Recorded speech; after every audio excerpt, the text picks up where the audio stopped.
আসসালামু আলাইকুম রাসেল ভাই। ওয়ালাইকুম সালাম। মোহাম্মদ আরিফুল হাসান, আমি আসছি ফার্মগেট থেকে। জি। তো আমার ঘটনাটা মূলত 2009 সালে, তখন আমি ক্লাস 10-এ পড়ি। জি। তো আমরা কিছু বন্ধুরা মিলে একটা ইংলিশ প্রাইভেট পড়তাম একটা জায়গায়। তো আমরা স্টাফ কোয়ার্টারে থাকতাম মূলত। আচ্ছা।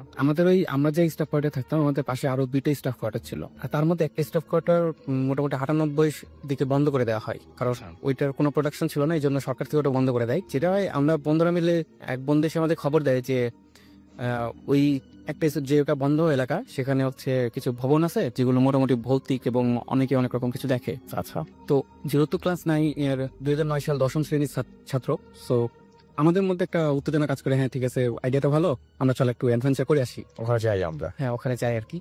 তো আমাদের আর কিছু ফ্রেন্ড ছিল যারা নিউজটা নিয়ে আসে, তারা আরেকটা কোচিং এ পড়তো পাশেই। তো আমরা মোটামুটি সম্ভবত বুধবার ছিল, বুধবার আর কি। তো আমরা ওই এলাকাটাতে যাই। বলে রাখি, যেহেতু স্টাফ কোয়ার্টার, সেহেতু অবশ্যই রেস্ট্রিকশন আছে। নর্মালি প্রত্যেকটা স্টাফ কোয়ার্টারে কিছু রেস্ট্রিকশন থাকে, যে বহিরাগতদের প্রবেশের ক্ষেত্রে। রাইট। তো আমাদের ওই স্টাফ কোয়ার্টারেও এরকম নিষেধাজ্ঞা ছিল। তো যেহেতু অনেকদিন ধরেই পরিত্যক্ত, ওর যে স্টাফ কোয়ার্টারের যে এরিয়া বাউন্ডারিটা ছিল, ওটার প্রাচীরগুলো অনেক একটা অংশে ছিল যেখানে কেউ জাম করে যেতে পারবে। তো আমরা যেটা করি, এইভাবে আমরা জাম করে ঢুকি। সিকিউরিটি গার্ড মূলত থাকতো গেটের দিকে, এবং এই বাসাবাড়ির দিকে খুব একটা সিকিউরিটি গার্ড থাকতো না। আচ্ছা। তো আমরা এভাবে ভেতরে যাই, ভেতরে যেয়ে আমাদের টার্গেটেড বিল্ডিং গুলো সিলেক্ট করেছি, আমরা এই ভবনগুলোতে আজকে ছানা দিব বা দেখবো আর কি এক প্রকার। আমাদের সাথে ছিল বলতে, ওই সময় স্মার্টফোন তো ছিল না, তো আমাদের কাছে একটা আই মোবাইল ছিল, একটা ফ্রেন্ডের আই মোবাইল ছিল, ছোট একটা আই মোবাইল। আচ্ছা। আর সাথে নিয়ে গেছিলাম দড়ি, কেচি। আর আমরা জানতাম যে জিন বা ভূতেরা আগুনে ভয় পায়, তো আমরা ম্যাচ নিয়ে গেছিলাম আর কয়েল নিয়ে গেছিলাম, যেন কোনো অ্যাটাক আসলে আমরা কিছু করতে পারি। আর চার্জার লাইট ছিল আমাদের সাথে। তো আমরা এরকম প্রথম বিল্ডিংটাতে ঢুকলাম, আর সময়টা ছিল বিকাল এবং সন্ধ্যা, এই দুইটা সময় মাঝামাঝি। যখন প্রথম ভবন ঢুকলাম, খুব একটা তেমন কিছু মনে হলো না। দ্বিতীয় ভবনটা পুরোটা ঘরগুলো একটা একটা করে ঘুরলাম। প্রথম ভবনে ছিল টোটাল 6টা ফ্ল্যাট, আর দ্বিতীয় ভবনে ছিল টোটাল 8টা ফ্ল্যাট। আর মেইন যে বিল্ডিংটা ছিল, আমাদের টার্গেটের মূল একটা বিল্ডিং ছিল, সেটার নাম ছিল 32 কোয়ার্টার বা। আচ্ছা। ওই ফ্ল্যাটটা মূলত 4 তলা, বাট টোটাল ফ্ল্যাট ছিল হচ্ছে 32টা। তো ওইখানকার লোকাল যারা ছিলেন, মানে ওই কলোনিরই অনেক পুরাতন বাসিন্দারা, তারা যেটা বলে লোকমুখে শোনা, সেটা হচ্ছে তারা মাঝে মধ্যে ওই 32 কোয়ার্টার যে ভবনটা, সেটাতে মাঝে মধ্যে তারা বিয়ে হইতে দেখে, বিশেষ করে অমাবস্যা বা পূর্ণিমা, এইসব টাইমগুলো। ফ্ল্যাটে বিয়ে হচ্ছে। হ্যাঁ, তারা মাঝে মধ্যে দেখতে পায় যে পুরো বিল্ডিংটাতে আলোকিত করে ফেলছে, পুরো লাইটে, যে বিয়ের সময় যে লাইটিং করে, লাইটিং করে বিল্ডিংটা আলোকিত করা। আর এক মেয়ে চিৎকার করতেছে ছাদে, করছে কেন? ওনাদেরকে আর্তনাদ করছে। মানে এই পরিত্যক্ত ফ্ল্যাট, কিন্তু সেই ফ্ল্যাটেই বা সেই বিল্ডিং এ সবাই দেখে যে বিয়ে হচ্ছে এবং বিয়ে বাড়ির মতো সাজসজ্জাও আছে, এবং সেই ছাদে একটা মেয়ে চিৎকার করছে। খুবই অদ্ভুত। মানে যে সেটা কেউ চিন্তা করে, যে দেখার চেষ্টা করে, তার খুবই অদ্ভুত। যে তারপরে বলুন। সেটা হয়েছে, আমি তখন জিজ্ঞাসা করলাম যে এটার ব্যাপারটা কি। তো ওখানকার এক আন্টি বয়সে আর কি, উনি বলে যেটা, যে অনেক আগে এই 32 পারে একটা ছেলে একটা মেয়ে ছিল, যারা একে অপরের সাথে রিলেশন ছিল। যেটা হয়েছে, ছেলেটার একটা বিয়ের প্রপোজাল আসে, পরে মেয়েটা যেটা করে, ছেলেটাকে খুন করে মেয়েটা নিজেও সুইসাইড করে। আচ্ছা। তো এটাই মানে অন্য কোথাও বিয়ে হয়ে যাবে এই কারণে। হ্যাঁ, এই কারণে। ওকে। তো আমরা যেটা করি, ওই 32 কোয়ার্টার বিল্ডিংটা প্রত্যেকটা রুম ঘুরি, যেহেতু অ্যাডভেঞ্চারে আসছি, সো সবাই মিলে ঘুরতেছি। আচ্ছা। আমরা একটা রুম পাই, যে রুমে বেশ কিছু কাগজ কলম, মানে কাগজ পড়ে থাকে পুরো ফ্লোরে। আর দেয়ালে দেখা যায় 97 সালে, অর্থাৎ 1997 সালে একটা ক্যালেন্ডার ঝুলানো আছে, আচ্ছা। প্লাস রসায়নের কিছু চার্ট দেওয়া ছিল। মানে ওর একটা স্টুডেন্ট ছিল ওই রুমে, সেটা বোঝা যাচ্ছে। ওকে। তো আমরা একটা ডায়েরি খুঁজে পাই ওই রুমে। এই ডায়েরিটা মোটামুটি 97 সালে, লাস্ট পেজটা শুধু দেখছি 97 সাল পর্যন্ত আর কি। এখন মানে আরেকটা বিষয় হচ্ছে, তো আমার একটা ফ্রেন্ড বলে যে ডায়েরিটা পড়বে, মানে সে ওইখানেই পড়তে চায়। তো আমি ওকে বললাম যে এইখানে পড়া ঠিক হবে না, আমরা তাড়াতাড়ি এই জায়গাটা ত্যাগ করি, যেহেতু আমরা বহিরাগত এবং বিনা অনুমতিতে ঢুকছি এবং কাউকে কিছু না জানায় ঢুকছি। তো জিনিসটা এক প্রকার ক্রাইমই বলা যায়, যেহেতু আমরা একটা স্টাফ কোয়ার্টার থাকি। সো আমাদের ক্ষেত্রে যেটা হয়তো, এখানে আমাদেরকে সেভাবে ট্রিট করবে। তো আমরা তাড়াতাড়ি এখান থেকে বের হই, আমরা বাসে যেয়ে পড়ার অনেক সময় পাবো। আচ্ছা। তো আমরা ডায়েরিটা ওখানে না পড়ে, ডায়েরি প্লাস কিছু কাগজ এবার আমরা স্যাম্পল হিসেবে সাথে নিই পলিথিন উপরে। তো আমাদের এরপর আমরা চলে যাই আমাদের পরবর্তী বিল্ডিং এ। এটাই ছিল লাস্ট বিল্ডিং আমাদের সাসপেক্টে। যে সমস্যা ছিল যে সন্ধ্যা হয়ে গেছে, আজান দিয়ে দিছে। ও আমার সাথে যে ফ্রেন্ডরা ছিল, সাথে একটা ছোট ভাই ছিল আমাদের কলোনিরই। তো আমরা কয়েকজন যাই ভবনটাতে, ওই বিল্ডিংটাতে যাই। তো একটা একটা করে সব, ওই বিল্ডিংটা তো ছিল 8টা ফ্ল্যাট, আমরা একটা একটা করে সবগুলো। এই বিল্ডিংটা স্পেশালিটি কি, যেটা এখন যাচ্ছে আপনি? এই বিল্ডিংটা বলতে কি, এই বিল্ডিংটাতে গাছ, মানে বিল্ডিংটাতে খুবই বেশি পুরনো সেটা বোঝা যাচ্ছে, কারণ বিল্ডিংটা বেশ কিছু অংশ দিয়ে বট গাছ গজায় গেছে। আচ্ছা। আর আগে যে বিল্ডিং এ গেছিলেন, সেই বিল্ডিং এ কারা থাকতো? সবগুলোতে স্টাফরাই। এই স্টাফ রাইস তো আপনি যার ঘটনা বলছেন তারা কি ওই বিল্ডিং এ ছিল? তারাও ওই বিল্ডিং 32 পাটার, যেটা কি ওই বিল্ডিং এ ছিল? 32 পাটারে। আচ্ছা ওকে। আর এখন যে স্পেস যাচ্ছেন সেখানেও? অন্য একটা বিল্ডিং, এই বিল্ডিং এ কোনো ঘটনা নাই, মানে ঘটনা বলতে কি জাস্ট আমাদের টার্গেট হচ্ছে যেহেতু পুরোনো বিল্ডিং, সুতরাং আমরা যে গেছি যেহেতু আমরা যাবো। আচ্ছা এখন কি এর তো যে আমরা বিল্ডিংটাতে গেলাম। সন্ধ্যা হয়ে গেছে, আজান দিয়ে দিছে, বাইরে একটু আলো আছে, আবছা আলো। আমরা পুরো বিল্ডিংটাতে উঠলাম, সবগুলো রুম ঘুরলাম, ঘুরে তেমন অনেকে বললো যে এই সন্ধ্যা হয়ে গেছে আমরা চলে যাই, আর ভালো লাগতেছে না। আমি বললাম না, আসলাম যখন ছাদ পর্যন্ত তো ঘুরি।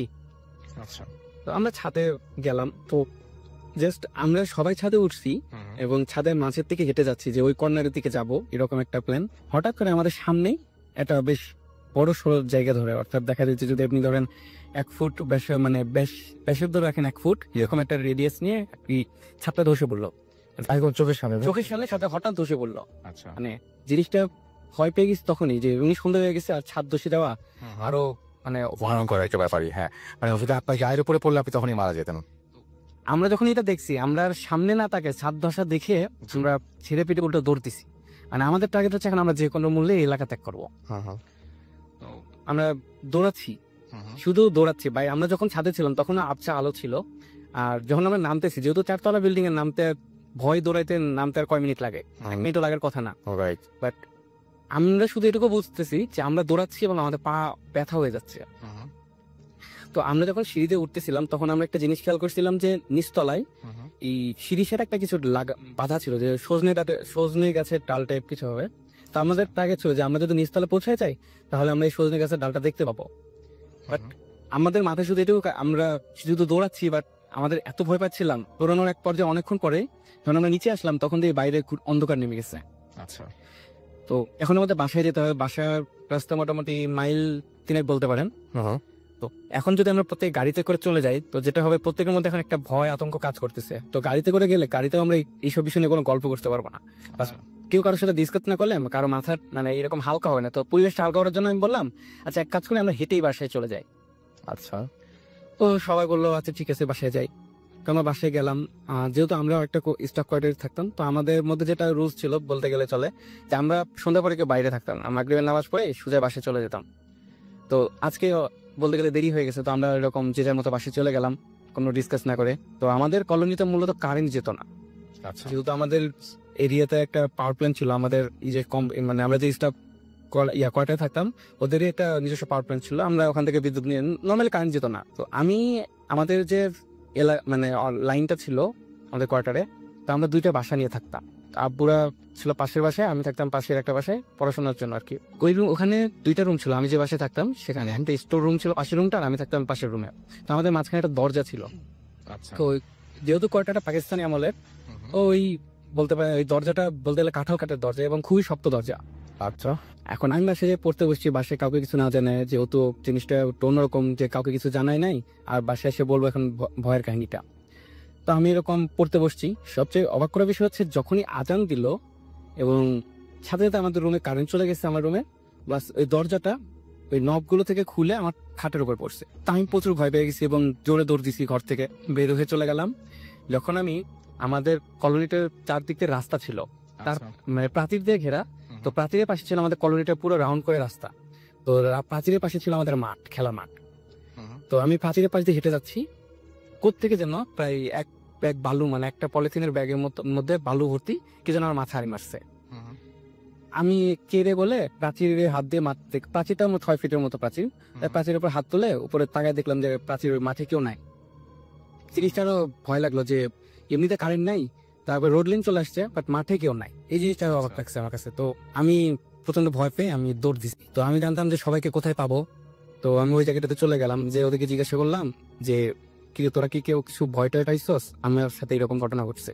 আচ্ছা যে ফ্রেন্ডটা ডায়েরি নিয়ে বাসায় গেছে, যে বললো যে আমি ডায়েরিটা খুলছিলাম বাট আমার পড়তে কেমন জানি অস্বস্তি লাগতেছিল, তা আমি পড়ি নাই। এটুকুতে হয়ে গেলে ভালো হতো। সবচেয়ে তখনই আরো বেশি অবাক লাগতেছে যে হঠাৎ একটা ফ্রেন্ড এসে বললো একটু গম্ভীর গলায় যে আমার ডায়েরিটা কোথায়। আচ্ছা মানে যে এই ঘটনা আমাদের ইনভেস্টিগেশনের সাথে কোথাও কোনোভাবেই সংযুক্ত না, ইভেন সে আমাদের স্কুল ফ্রেন্ড, বাট সে আমাদের সাথে খুব একটা মিশতেও না। হঠাৎ করে ওই ডায়েরি আমাদের সাথে মানে আমাদের সাথে না খেয়ে মানে খেলাধুলা থেকে শুরু কোনো কিছুতেই সে আমাদের সাথে থাকতো না, বাট সে আমার স্কুল ফ্রেন্ড। তো হঠাৎ যখন সে এসে বললো যে আমার ডায়েরিটা কোথায়, আমি একটা অবাক হলাম যে তোর কিসের ডায়েরি, তুই কি বলিস, তোর ডায়েরি আমাদের কাছে থাকবে কেন? সেটাই তো। তখন সে বলতেছে যে আজকে তোরা যেখানে গেছিলি সেখান থেকে তোরা আমার ডায়েরি নিয়ে আসছিস। মানে আচ্ছা, আমি সিম্পলি বলতে, বাট তার গলার মধ্যে একটু গম্ভীর ভাব ছিল, যেন মানে মনে হচ্ছিল সেই ডায়েরির মালিক। সেই ডায়েরি মানে। ও ওকে বললাম যে আমি মজা করিস না তো, এমনি ভালো লাগতেছে না। তার কি জানার কথা ছিল যে আমার কথা ছিল? ওকে জানার কথা, জানার কথা ছিল না। যেহেতু সে আমাদের সাথে মিশেই না, আচ্ছা, বুঝতে পেরেছি। ওর আচরণ দেখে এবং তার নিশ্চয়ই ওই ডায়েরি তো তার হওয়ার কোনো সম্ভাবনা নাই। হওয়ার কোনো সম্ভাবনা নাই। ইভেন সে কখনো ওইদিকে যাতায়াত করেনি। তো এখন ভয় পেয়ে গেছি। ওদের সবাইকে বললাম যে এক কাজ কর, সবাই এক জায়গাতে না থেকে যে যার মতো করে ছুট দে, কারণ চলে আসলে ঝামেলা সমস্যার সমাধান হয়ে যাবে। তো আমাদের এরিয়াটার সময় একটু বলি, মানে আমাদের টোটাল মাঠ ছিল 3টা, বেশ বড় সাইজের মাঠ। 2টা বাগান ছিল। 2টা বাগান বলতে একটা শিশু বাগান, 2টাই শিশু বাগান। একটাতে বেশি ছিল কড়াই গাছের, চারদিক দিয়ে কড়াই গাছ দিয়ে ঘেরা, মাঝখানে বড় শিশু বাগান। জঙ্গলই বলা যায় এখন, যেহেতু ওই জায়গাগুলোতে নর্মালি কেউ ঢুকেও না, কোনো চাষবাস হয় না, শুধু শিশু গাছ লাগানো আছে। আচ্ছা, মানে আমি জন্মের পর, মানে আমি জন্ম হয়েছে ওই এলাকাতে, তো আমি জন্মের পর থেকে দেখতেছি ওই শিশু বাগান, তো জঙ্গলই আর কি। তো আমরা একটা পর্যায়ে ঘুরতে ঘুরতে আমাদের ওই শিশু বাগান ক্রস করে, মানে শিশু বাগানের চার সাইড দিয়ে যে রাস্তাটা আছে, ওই রাস্তাটা ক্রস করে আমাদের বাজারের কাছাকাছি, আমাদের ওই এরিয়ার বাজারের কাছাকাছি চলে আসছি। তো হঠাৎ দেখিস আমার ওই ফ্রেন্ডটা, যে একটু হালকা ভিতর টাইপের, সেই ছেলেটা ওই জঙ্গলের মধ্যে দিয়ে ওই রাতের বেলা একা একা হেঁটে হেঁটে আসতেছে, জাস্ট আমাদেরকে তাড়া করতেছে। আচ্ছা, যে কিনা কখনো ওই জঙ্গলে ঢুকে নাই, যে কিনা মাঠে সহজে খেলতে আসতো না, সেই ছেলে, মানে যে জায়গাটাতে দিনের বেলায় কেউ ঢুকতো না, ওই রাতের বেলা সে ওর মধ্যে দিয়ে হেঁটে আসতেছে। মানে আমাদের ওই মুহূর্তে যে অবস্থাটা, যে আমরা এখন মানে ভাষায় বলতে পারতেছি না এক্স্যাক্টলি যে কি ওই মুহূর্তে অবস্থাটা। বেশি অবাক হয়েছে, কিছুটা ভয়। ভয়। আমাদের পাশে বাজার ছিল, তো বাজার ওই সময় তো 9টা 9:30 বাজে। তো আমি বললাম, আমার সাথে একটা ফ্রেন্ড ছিল, ওকে বললাম কাজ করে আমরা বাজারে ঢুকে যাই। বাজারে যদি ঢুকি তো ও যদি কোনো ওর মধ্যে যদি কিছু ভর করেও, তো আমাদেরকে ডিস্টার্ব করতে আসবে না। আচ্ছা, তো আমরা বাজারে ঢুকে করলাম। বাজারে ঢোকার কিছুক্ষণ পরেই একটু কারেন্ট চলে আসছে আমাদের। কারেন্ট চলে আসছে, তো তারপরে আমরা চারপাশে ওকে খুঁজলাম যে ওকে দেখা যায় কিনা। তো আমাদের মধ্যে একটা রুলস ছিল যে কারেন্ট চলে আসলে আমরা যে যেখানে থাকি পাশে চলে আসতেই হবে। পাশে চলে আসলাম, এসে প্রচন্ড ভয় পাইছি। তো আমাদের তখন একটা ফোন ছিল, নোকিয়া ফোন। তো ওইটাতে সূরা ইয়াসিন ছেড়ে আমি সারা রাত জাস্ট ওইটাই শুনছি সারা রাত, ভয়ের কারণে। আমি রুমের মধ্যে লাইট জ্বালাই, নর্মালি রুমে লাইট থাকলে আমি ঘুমাইতে পারি না। তো রুমে লাইট জ্বালাই, আমি সূরা ইয়াসিনটা বারবার শুনছি সারা রাত ধরে। আমি চেষ্টা একটা চিন্তা, কোনো মতে রাতটা পার হোক। তো এইদিকে ডায়েরি, আর এদিকে বন্ধুরের অবস্থা। পরের দিন ওকে স্কুলে যে জিজ্ঞাসা করলাম যে খালাদের তুই যখন কারেন্ট ছিল না তখন তুই কই ছিলি, তখন করো ভাল লাগতেছিল না, বাসিয়ে ছিলাম, আমি বের হইতে ভাল লাগে নাই। আসলে জিনিসটা খেয়াল করেন, ও কিন্তু বের হয় নাই, আর অথচ আমাদেরকে তাড়া করছে। কারেন্ট ছিল না, যখন কারেন্ট ছিল সে কিন্তু বাসায় ছিল, আর আমাদেরকে দিকে তাড়াও করছে। মানে জিনিসটা অনেক আরো অবাক ছিল। স্কুলে যাওয়ার পর আরো কি লাগছে। আমরা ওকে কিছু জিজ্ঞাসা করি নাই। তো আমি এক ফ্রেন্ডকে বললাম যে রোজদা এক কাজ কর, ডায়েরিটা আমাদের কাছে রাখার দরকার নাই, একটু পুরাই ফেল। তুই পড়িস না, আমারও পড়ার দরকার নাই, জিনিসটা পুরাই ফেল, আমাদের আর কোনো দরকার নাই। তো আমরা যেটা করি যে ডায়েরিটা পুরাই ফেলি। ওই ডায়েরিটা পুরানোর পর থেকে আর কি আমাদের সাথে তেমন কোনো ডিস্টার্ব হয় নাই। এটাই ছিল। অনেক ধন্যবাদ আপনাকে আপনার ঘটনার জন্য। আমি দেখতে পাচ্ছি যে আমাদের এখানে ফেসবুকে অনেকে লিখছেন আমাদের পেজে। আমরা চলে যাবো একটা ইমেইলে, এবং সেই ইমেইলটা আমি জানি না কতটা ভয় লাগবে আপনার কাছে, বেশ অদ্ভুত আছে, আমি জানি না, বাট আমার কাছে খুব অদ্ভুত লেগেছে বলে আমি সেই ইমেলটা সিলেক্ট করেছি, এবং আশা করছি যে আপনাদেরও ভালো লাগবে। যেভাবে লেখা আছে আমি সেভাবেই করছি। মেলটিতে লিখেছেন, আসসালামু আলাইকুম রাসেল ভাই, আমার নাম শাহিদ। আমি চট্টগ্রাম থাকার কারণে স্টুডিওতে এসে আমার ঘটনা শেয়ার করা সম্ভব না, তাই মেইল করলাম। আমি ভূত এফএমের একজন নিয়মিত ভক্ত। আমি সবসময় ডাউনলোড করে ভূত এফএম শুনি। আমি জানি আপনি সবসময় ভালোর দলে, তাই কথা না বাড়িয়ে ঘটনায় যাই। আমি আজকে যে ঘটনাটি শেয়ার করব সেটা 2008 সালের। আমি চট্টগ্রামে থাকি, কিন্তু আমার বাণিজ্যের কারণে আমাকে প্রায় ঢাকা যেতে হয়। বলে রাখা ভালো, আমি একজন নাইট লাভার। রাত জেলে গাড়ি চালিয়ে লং ড্রাইভে যাওয়া ছিল আমার হবি, খুব এনজয় করতাম। একদিন ব্যবসার কাজে ঢাকা যাওয়ার সময় আমি ঢাকা চট্টগ্রাম হাইওয়েতে গাড়িতে রওনা হলাম। সময় ছিল রাত 12টা। যেহেতু আমি প্রায় গাড়ি নিয়ে ঢাকা যাওয়া আসা করি, তাই হাইওয়ে আমার কাছে মুখস্থ ছিল বলতে পারেন। আমি গাড়ি চালিয়ে দাউদকান্দি টোল রোড যখন পৌঁছাই, তখন সময় রাত 3টা হবে। টোল দিয়ে আহ, দ্বিতীয় রাস্তা, দ্বিতীয় বা সেকেন্ড ওয়ে বা লেন শুরু হলো। গাড়িতে আছি এবং গাড়িতে এসি অন ছিল, তাই আমার একটু তন্দ্রা ভাব আসছিল। তাই আমি গাড়ির কাজ নামিয়ে গাড়ি চালানো শুরু করলাম। হঠাৎ খেয়াল করলাম একটা অ্যাম্বুলেন্স আমার গাড়িকে হর্ন দিচ্ছে সাইড দেওয়ার জন্য। আমিও অ্যাম্বুলেন্স দেখে তাড়াতাড়ি সাইড দিলাম। আমি যখন গাড়িটাকে সাইড দিচ্ছিলাম তখন আমার গাড়ির স্পিড ছিল 90-এর কাছাকাছি। নৌছিলাম হয়তো লাশের গাড়ি, তাই দ্রুত গতিতে চালাচ্ছে। গাড়িটা যখন আমাকে ওভারটেক করে চলে গেল, আমি গাড়িটার পেছনে কোনো নাম্বার প্লেট দেখতে পেলাম না। গাড়িটা ছিল হাফ সাদা হাফ লাল রঙের, মোটামুটি পুরাতন মডেলের একটা গাড়ি বললে চলে। আমি মনে মনে চিন্তা করছিলাম, এই গাড়ি এত স্পিডে কিভাবে চলছে। গাড়িটা আমার গাড়িকে ওভারটেক করার সময় করার 1 মিনিটে আবার আমার সামনে থেকেই নাই হয়ে গেল। আমি ভাবলাম স্পিডে চালাচ্ছে বলেই হয়তো আগে চলে গেছে, কিন্তু এটা চিন্তা করতে না করতেই অ্যাম্বুলেন্সের ঠিক বিপরীত দিক থেকে আমার গাড়ির দিকে দ্রুত এগিয়ে আসতে লাগলো। আমি মারাত্মক ভ্যাবা চাকা খেয়ে গাড়িটা কিভাবে বাম সাইডে নিলাম, কিভাবে ব্রেক করে গাড়িটা দাঁড় করালাম আমি বলতে পারবো না। খালি বুঝলাম গাড়িটা খুব স্পিডের ফুল ওয়েতে উল্টো আবার কুমিল্লার দিকে চলে গেল। আমি মাথায় আনতে পারছিলাম না যে দুটো ওয়ে থাকতে গাড়িটা এইভাবে ভুল ওয়েতে কেন এত জোরে চালিয়ে গেল। আমি সব এই কথাটার মিনিং বুঝিনি। আচ্ছা, তার মানে আচ্ছা যাই হোক, তো যাই হোক, আল্লাহ আমাকে বাঁচিয়ে দিয়েছেন মনে করে আবার গাড়ি চালানো শুরু করলাম। মেঘনা ব্রিজ যখন আমি পার হলাম এবং মেঘনা ব্রিজ পার হতেই একটা বড় মোড় পড়ে এবং সেই মোড়টা পেরোলে একটা টঙের দোকান চোখে পড়লো। গাড়িটা দাঁড় করিয়েই 1 কাপ চা পান করলাম আর চিন্তা করতে লাগলাম অ্যাম্বুলেন্সের কথা। আবার গাড়ি চালানো শুরু করলাম। টার্গেট ছিল ভোর হওয়ার আগেই যাত্রাবাড়ি ক্রস করতে হবে, নইলে জ্যামে পড়ে যাবো, এটাই মাথায় কাজ করছিল। এমন সময় আবার পেছন থেকে হর্নের আওয়াজ। আমি লুকিং গ্লাসে তাকাতেই আমার বুকটা আবার ধরফর করে উঠল। আবার সেই অ্যাম্বুলেন্স সাইড দেওয়ার জন্য হর্ন দিচ্ছে। কি করবো ঠিক বুঝে উঠতে পারছিলাম না। যাই হোক, সাইড দেওয়ার জন্য গাড়ি বাম সাইডে নিলাম, দেখি অ্যাম্বুলেন্স ও আমার গাড়ি বাম সাইডে চলে গেল। ওভারটেক করছে না আর নন স্টপ হর্ন দিয়ে যাচ্ছে। সাইড দেওয়ার পরও ওভারটেক করছে না। কেমন যেন সব উল্টা পাল্টা মনে হচ্ছিল। কি করব চিন্তা করতেই জোরে ব্রেক চেপে ধরলাম। গাড়ি দাঁড়িয়ে গেল। আমার পেছনে অ্যাম্বুলেন্সও দাঁড়িয়ে গেল। আমি পেছনে তাকিয়ে গাড়ি থেকে নেমে অ্যাম্বুলেন্সের দিকে ওই রকম চিন্তা করতেই গাড়িটা জোরে টান দিয়ে সামনে চলে গেল।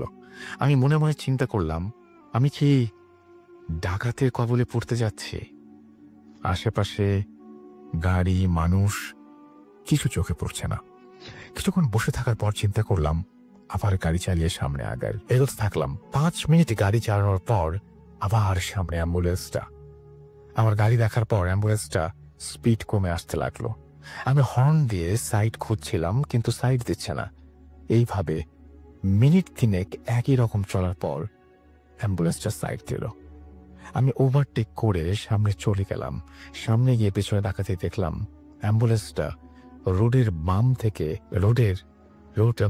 থেকে বাম সাইডে ফসলের ক্ষেতের দিকে গাড়িটা নামিয়ে দিল। আমি গাড়ি ব্রেক করে গাড়ি থেকে নেমে দৌড়ে পেছনে অ্যাম্বুলেন্সের অ্যাক্সিডেন্ট মানুষগুলোর কি অবস্থা দেখার জন্য গেলাম। ওখানে গিয়ে যা দেখি আমি নিজেকেও বিশ্বাস করতে পারছিলাম না। গিয়ে দেখে ওখানে কিছু নেই। আমি ওখানে একা দাঁড়িয়ে চিন্তা করতে লাগলাম এটা নর্মাল কিছু না। জোরে দৌড় দিয়ে গাড়িতে উঠলাম আর যত জোরে পারি তত জোরে গাড়ি চালাতে থাকলাম। লুকিং গ্লাসে তাকিয়ে দেখি অ্যাম্বুলেন্স আবার আমার গাড়ি ফলো করা শুরু করছে। আমি যত জোরে পারি গাড়ি চালাতে থাকলাম, আল্লাহকে ডাকতে থাকলাম। কিভাবে কতখানি গাড়ি চালিয়েছি জানি না। হঠাৎ আজানের শব্দ শুনতে পেলাম। আজান শোনার পর গাড়ির চাকা বাস্ট হওয়ার মতো শব্দ পেলাম। পেছনে তাকিয়ে দেখি অ্যাম্বুলেন্সটিও নেই। নিজের মাঝে প্রাণ ফিরে পেলাম। মনে হলো সামনে মসজিদ দেখে গাড়ি দাঁড় করিয়ে ফজরের নামাজ আদায় করলাম। আর ওই মসজিদের ইমাম সাহেবের সাথে ঘটনাটা শেয়ার করলাম। উনি আমাকে জানালেন অনেক সময় যারা আমার মতো একা ড্রাইভ করে তারা এইরকম ঘটনার মাঝে পড়ে। কারণ কয়েক বছর আগে এরকম একটি গাড়ির কারণে এইরকম একটি অ্যাম্বুলেন্সের রোগী সহ পুরো অ্যাম্বুলেন্স থাকা সবাই খাদে পড়ে মারা যায়। এরপর থেকে অ্যাম্বুলেন্সটা অনেকে চোখে পড়েছে। তিনি আমাকে একটু বিশ্রাম নিয়ে ঢাকায় রওনা দিতে বললেন। সেই ছিল আমার ঘটনা। ভালো লাগলে পড়ে শোনাবেন। বাংলা টাইপ করতে কোনো ভুল হলে তারপরে তিনি ছিল ঠিক আছেন, ক্ষমা চেয়েছেন। যাই হোক, আপনি চিন্তা করতে পারেন যে একটা হাইওয়েতে কোনো একটা সময় একটা অ্যাক্সিডেন্ট হয়েছিল এবং কোনো একটা অ্যাক্সিডেন্ট ঠিক না, মানে একটা গাড়ির কারণে, হ্যাঁ অ্যাক্সিডেন্টলি অ্যাম্বুলেন্সের ঝামেলা হয়েছিল। তারপর থেকে সেই অ্যাম্বুলেন্সের সবাই তো মারা গেছে, সেই অ্যাম্বুলেন্সের অস্তিত্ব আছে কিনা কে জানে। সেই অ্যাম্বুলেন্সটা তাড়া করে ফিরছে। যারা চট্টগ্রাম থেকে ঢাকা আসছেন, যারা রাস্তায় আছেন, তারা যদি এখন এই মুহূর্তে যদি একা গাড়িতে থাকেন বা ড্রাইভ করে আসেন, আর যদি মনে হয় যে কোনো একটা অ্যাম্বুলেন্স আপনাকে হঠাৎ করে ফলো করা শুরু করেছে, যে অ্যাম্বুলেন্সের কোনো অস্তিত্বই নেই, ব্যাপারটা চিন্তা করে দেখবেন কি অদ্ভুত লাগে। এবং আপনিও কোনো না কোনো সময় হয়তো এইরকম কোনো একটা গাড়ি বা কোনো একটা বাসের সন্ধান পেয়ে যেতে পারেন, যেই ট্রান্সপোর্টের বা যেই গাড়িটার ভেতরে সবাই মারা গিয়েছে এবং সেই গাড়িটা এখনো তাড়া করে ফিরছে প্রতিশোধ নেবার জন্য। এটা ছিল ঘটনা। আশা করছি আপনাদের ভালো লাগবে এই ঘটনাটি।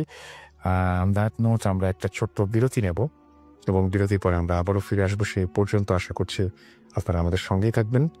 Stay tuned to Radio Furti and don't stop the Furti. Hello Rasel ভাই, আসসালামু আলাইকুম। অনেকদিন থেকেই ভাবছি যে ভোজ এফএমে ঘটনা শেয়ার করব।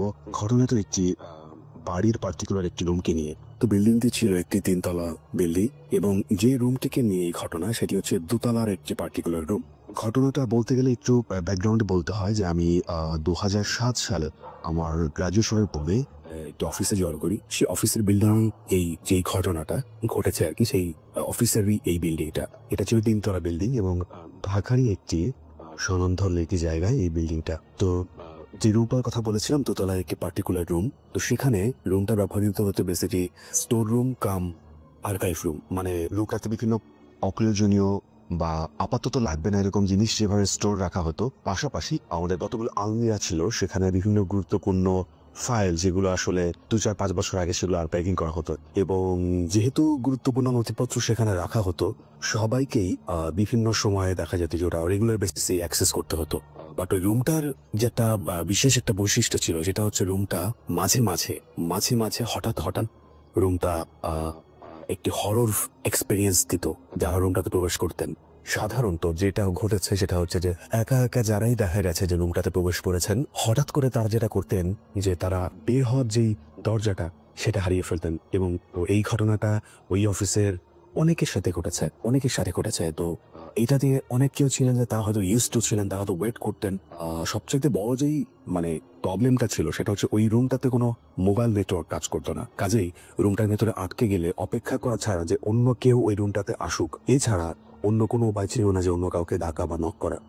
দরজা যে নক করবে সেটাও সম্ভব ছিল না। তার কারণ হচ্ছে যে দরজা পেলে না দরজা নক করবে। তো ইট ওয়াজ ভেরি মানে horrible experience for life time. আমি নিজেও একবার এই অভিজ্ঞতাটা আমার হয়েছিল। সেটা হচ্ছে আমরা চেষ্টা করতাম, মানে সাধারণত যারা একটু পুরাতন স্টাফ তারা গাইড করতেন অন্যদেরকে। অন্য কোনো হরর এক্সপিরিয়েন্স এই বিল্ডিংটাতে ছিল না, পার্টিকুলার এই রুমটা ছাড়া। সেটা হচ্ছে যে যখনই কেউ ওখানে একা যাওয়ার প্রয়োজন হতো, অন্য তার একজন কলিগ যে হয়তো অতটা বিজি না, তাকে একটু ডেকে নিয়ে যাওয়া, যে ভাই আমার ওখানে একটা কাজ আছে, একটু আমার সাথে একটু সঙ্গ দেন, এভাবেও চলেন, আপনার কোনো কাজ থাকে আমরা করে আসি ওখান থেকে। তো একদিন যেটা হলো সেটা হচ্ছে যে আমি আমার কলিগকে নিয়ে ওই রুমটাতে গেলাম। আমাদের কিছু গুরুত্বপূর্ণ ফাইল আমাদের আবার রিট্রাইভ করা দরকার ছিল। তো ওখানে যাওয়ার পরে আমাদের মনে হলো যে আমাদের যেই ফাইলটা দরকার সেটা সোর্স কোডটা আমরা ভুলে গেছি। তো আমার কলিগ আমাকে রেখে উনি বের হলেন, আমি ফাইল দেখতে থাকি। হঠাৎ করে আমার ফিল হলো যে দরজাটা বোধহয় লেগে গেছে, কিংবা আমার একটু হয়তো আমি ভয় পাচ্ছিলাম যে আমি বের হয়ে যাবো, অস্বস্তি কাজ করছে। আমি খেয়াল করে দেখলাম যে এখান থেকে বের হওয়ার মতো কোনো রাস্তা নেই, মানে দরজাই নেই। তো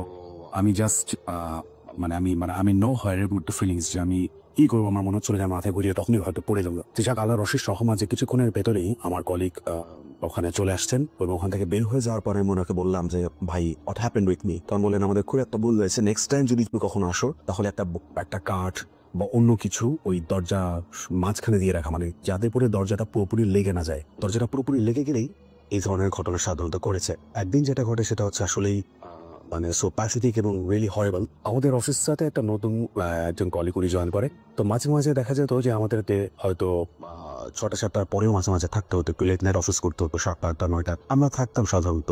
হয়তো যদি ওরকম প্রেশার থাকে ইউনিটগুলো হয়তো 1-2 জন করে এমপ্লয়ি হয়তো ডিপ্লয় করতো যে আর শিফটিং হয়তো করে দিচ্ছে, ঠিক আছে 9টা পর্যন্ত তোমরা 2-3 জন হয়তো থাকো। তো যেদিনের ঘটনা সেদিন ওই ফ্লোরটাতে উনি ছাড়া আর কেউই লিফটে ছিলেন না। আর যারা ছিলেন তারা একজন ছিলেন 3তলাতে আর একজন ছিলেন হচ্ছে গ্রাউন্ডে, গ্রাউন্ড ফ্লোরে আর কি। তো উনি সহজে ওনার কোনো একটা কাজে ওনাকে রুমটাতে যেতে হয় এবং মানে লাকলি আর আনলাকলি ওই রুমটা সম্পর্কে উনি আগে অবগত ছিলেন না। মানে রুমটা সম্পর্কে যে ঘটনা সেটা উনি জানতেন না। উনি রুমটাতে ঢুকে যান এবং কোনো একটা কারণে যেটা হয় যে বৈদ্যুতিক শর্ট সার্কিট থেকে রুমটার মানে ইলেকট্রিসিটি কানেকশন পুরোপুরি বন্ধ হয়ে যায়, মানে রুমটা অন্ধকার হয়ে যায় এবং ওনার কাছ থেকে শোনা যায় অ্যারাউন্ড 1.5 to 2 আওয়ার্সের মতো ওই রুমটাতে উনি আটকাছেন। এবং যেহেতু 3তলায় যিনি ছিলেন উনি জানতেন যে উনি ওই ফ্লোরটা ধরে কাজ করছেন এবং অনেকক্ষণ ওনার কোনো খবর না পেয়ে উনি নিজেই আসেন ওনার খোঁজ করতে। এবং শেষ মুহূর্তে কোথাও না পেয়ে ওনার মনে হয় যে হয়তো ওই রুমটাতে উনি গেলেন কিনা। পরে ওনাকে মুমূর্ষু অবস্থায় ওখান থেকে উদ্ধার করা হয়নি। যদি ওই ভদ্রলোক উনি যদি না যেতেন তাহলে হয়তো আরো কোনো বাজে ঘটনা হয়তো ঘটতে পারত। তো যাক, উনি উনি বেঁচে যান এবং ওনাকে প্রায় 1 মাসের মতো উনি ডক্টরের পরামর্শে উনি চিকিৎসা নিয়েছেন এবং ওনার মানসিক অবস্থা ছিল বিপর্যস্ত। তো দীর্ঘ 1 মাস পরে উনি অফিসে আসেন এবং উনি খুব বেশি দিন ওখানে কন্টিনিউ করেনি। আমিও এরপরে খুব বেশি দিন আর ওখানে কাজ করিনি। এরপরে আমি অন্য একটা ভালো জব অফার পেয়ে যান, তো আমি ওখান থেকে চলে আসি। রিসেন্টলি আমি একবার ওখানে গিয়েছিলাম। তো ওই বিল্ডিংটা থেকে অফিসটা অনেক আগেই শিফট করে চলে গিয়েছে। তো ওই বিল্ডিংটাতেও মাঝখানে শুনেছিলাম যে মডিফিকেশন করেছে। মাঝখানে গিয়ে দেখলাম কিছুটা মডিফিকেশন করেছে এবং খুব শীঘ্রই হয়তো ওটা ভেঙে হয়তো নতুন অ্যাপার্টমেন্ট করে ফেলবে। তো আসলে সঙ্গত কারণেই আমি ইনফরমেশন ডিটেলটা শেয়ার করতে পারছি না। তো এতটুকু বলি যেটা ঢাকা শহরের একটু ঘেঁষার জায়গা, বা অনেক হয়তো জানেন, কত জানেন না। যারা জানেন না তাদের জন্য আসলে শেয়ার করা। ধন্যবাদ রাসেল ভাই, ধন্যবাদ listeners. Voot FM. The night comes alive with cramming form.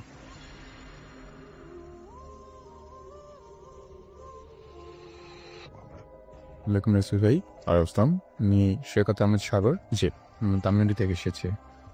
ওকে, তো আমার যে ঘটনাটি ওটা আমার মানে বাসার পাশে একটা পরিত্যক্ত অ্যাপার্টমেন্ট। ওইটা আপনার কমপক্ষে আপনার 15 থেকে 17 বছর ধরে আমি অনেক কাজ করছে না। এটা আপনার নয়তলা ফাউন্ডেশন করেই রেখে দিয়েছে, কোনো কাজ হচ্ছে না। ফার্স্টলি কোনো কারণবশত আমি এটা জানি না। তো প্রথম ঘটনাটি শুরু হয় আপনার 2011 সাল থেকে। এটা ফার্স্ট হয় তো এটা হলো রাতের দিকে। আমাদের ফ্যামিলিতে সবাই গেট টুগেদারটা হয়, দেখেন আমার ফ্যামিলি কাজিন টাজিন সবাই আসে। তো রাত 1:30-2টা এরকম টাইম হবে। আমরা অনেক বিকট ভাবে খুব জোরে শব্দ পাই। তো শব্দ পাওয়ার সাথে সবাই আমরা বারান্দা দিয়ে আপনার অ্যাপার্টমেন্টটা পুরোটা দেখা যায়। তো আমরা সবাই শব্দটা পেয়ে বারান্দায় আসি। এসে দেখি কোনো কিছু নেই। আমরা মানে মনে করি যে হয়তো উপরে কোনো কেউ কাজ করতেছে, বাসটা হয়তো বা পড়ে গেছে। তো তখনই আমি আগে এরকম কিছু শুনেছিলাম এই অ্যাপার্টমেন্টের ব্যাপারে, নাকি অনেক খারাপ কিছু আছে। জি, তো আমি এটাও শুনছি যে ভূত বা আত্মা যেগুলোই থাকে নাকি মোবাইলে ধরা পড়ে। তো আমি তখন সনি সাইবারসিকিউরিটি সেট ইউজ করি। আমি ওইটা দিয়ে আপনার 50-60টার মতো ছবি তুলি। ছবি তোলার পর আমি এটা রুমে বসে আমি দেখি অনেকগুলো ছবি দেখতেছি, ডিলিট করতেছি, পাচ্ছি না কিছু। তো মাঝখানে একটা ছবিতে দেখি একটা মানে সাদা মুখ মানে হেসে আছে, এটা ক্লিয়ারলি দেখা যাচ্ছে। এটা আমি এখন পর্যন্ত এই ছবিটা আমার এদিকে অবস্থার মতন একটা মানুষ আপনি স্বদেশ দেখেছেন। এটা আমরা ছোটবেলায় একটা মাস্ক পরি যেটা রেডিয়ামের মতো জ্বলে থাকে, হয়তো বা দেখেছেন। তাহলে সেটা হয়তো মানে প্রথম কথা হচ্ছে মোবাইলে ধরা পড়ে এই কথাটার সাথে আমি সম্পূর্ণ একমত না। দ্বিতীয় সেটা হচ্ছে যে আপনি যেটা বলছেন টেকনিক্যাল ফল্ট হতে পারে। অনেক সময় আলো লেন্সে ঢুকে গেলে আমি আপনাকে বলছি না যে আপনি ভুল কিছু বলছেন, আমি বলছি যে এটা হতে পারে। বাট আপনি যদি সত্যি মনে করে থাকেন যে অস্বাভাবিক কিছু হতে পারে, আমরা কেউ তো আসলে বলতে পারি না। বাট আপনি অবয়বটা পুরোপুরি দেখেছেন এবং সেটা কি ভয়ঙ্কর ছিল না? সেটা একদম মানে ছেড়ে নামে যে শুধু ফেসটা দেখা যাচ্ছে, শুধু ফেসটা স্মাইল দিয়ে আছে, হেসে আছে। তো এটা আমিও ফার্স্টে এরকমই কিছু মনে করি, কারণ আপনার ফ্ল্যাশ লাইটে অনেকগুলোই ভুল হয়। তো আমি এটা যাকেই দেখাই সবাই মানে জিনিসটা দেখলেই বুঝতে পারে যে না এটা একটা কঙ্কাল বা একটা কিছু, তাকেই হেসে আছে। আচ্ছা, তো এইটা যাওয়ার পর এরপর ঘটনা হয় আমার এক কাজিনের সাথে। তো তার নাম হচ্ছে মুন্না। তো সে আমার পাশে একদিন থাকে। তো রাত্রে আমি একটু লেট করে শুই রাতে, যে আমি ড্রয়িং রুমে টিভি দেখছি আর ভাইটা শুয়ে আছে আমার রুমে। তো আমি যখন টিভি দেখছি, হঠাৎ আমি ওই ভাইয়ার চিৎকার শুনি। হ্যাঁ চিৎকার শুনে আমি যাই, দৌড়ে গিয়ে লাইটটা অন করে দেখি আমার ভাইটা মানে এক পা খাটের উপরে আর একটা পা খাটের নিচে মানে জ্বলে আছে, এরকম অবস্থা। হ্যাঁ আমি জিজ্ঞেস করলাম, ভাইয়া কি হয়েছে? ভাইয়া বললো যে আমি শুয়ে আছি, হঠাৎ আমার কে যেন পাটা টেনে নিয়ে আসলো। টেনে নেওয়ার সাথে আমার এক পা পরে যাওয়ার সাথে আমি চিৎকার করে উঠি। তো এখানেই শেষ হয়নি। হ্যাঁ পরে ঘটনাটি ঘটে আমার আম্মুর সাথে। আমার আম্মু আমার রুমটা সচরাচর যায় না, তো আমার রুমটা আবার খুব ঠান্ডা, গরমকালে আমার রুমটা খুবই ঠান্ডা থাকে, তো আম্মু রাতের বেলা ওই রুমটায় শোয়। আচ্ছা, এটা মানে 7টা সাড়ে 7টার দিকে অন্ধকার হয়ে এসেছিল। তো আম্মু শোয়, আম্মু আমাকে, আমি ছিলাম না বাসায়, আমি বাসায় আসার পর আম্মু আমাকে এটা বলে যে উনি যখন শুয়েছিল উনি কিছু একটা শব্দ পায়, যে মানে আমার জানলাটার ওই পাশে অ্যাপার্টমেন্ট, ওই রুমে কেউ হাঁটছে। তো আম্মু উঠে, ঘুম থেকে উঠে সে লাইটটা অন করেনি, সে পর্দাটা সরিয়ে দেখে একটা কালো লম্বা অবয়ব, চোখগুলো লাল এরকম টাইপের, সে আগে মানে আম্মুকে ডাকছে এবং সামনে একবার আসছে একবার দূরে যাচ্ছে, মানে ওর এরিয়াতে চোখ পর্যন্ত। আচ্ছা, বুঝতে পেরেছি। জি, তো আম্মুর সাথে সাথে সে কিছু না বুঝে, সে চিৎকারও করতে পারছিল না, সে কাউকে ডাকতে পারছিল না, সে শুধু আয়াতুল কুরসি পড়তেছিল আর দেখতেছিল যে এটা তাকে ডাকতে ডাকতে এটা পিছিয়ে দিচ্ছে, হঠাৎ করে এটা ব্যারিশ হয়ে গেল। আচ্ছা, এই হলো recipe. Thank you very much আপনার ঘটনার জন্য। আপনাকে অনেক অনেক অনেক অনেক ধন্যবাদ।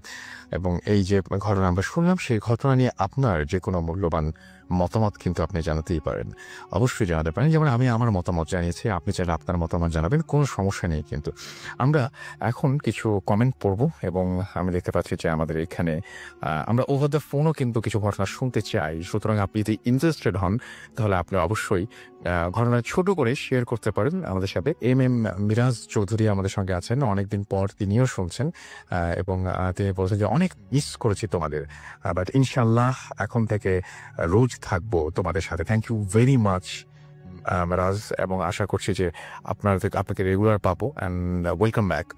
আমাদেরকে সাথে দেখতে পাচ্ছি ওয়াশিদা সুলতানা লিখেছেন, ময়মনসিং থেকে শুনছেন তিনি।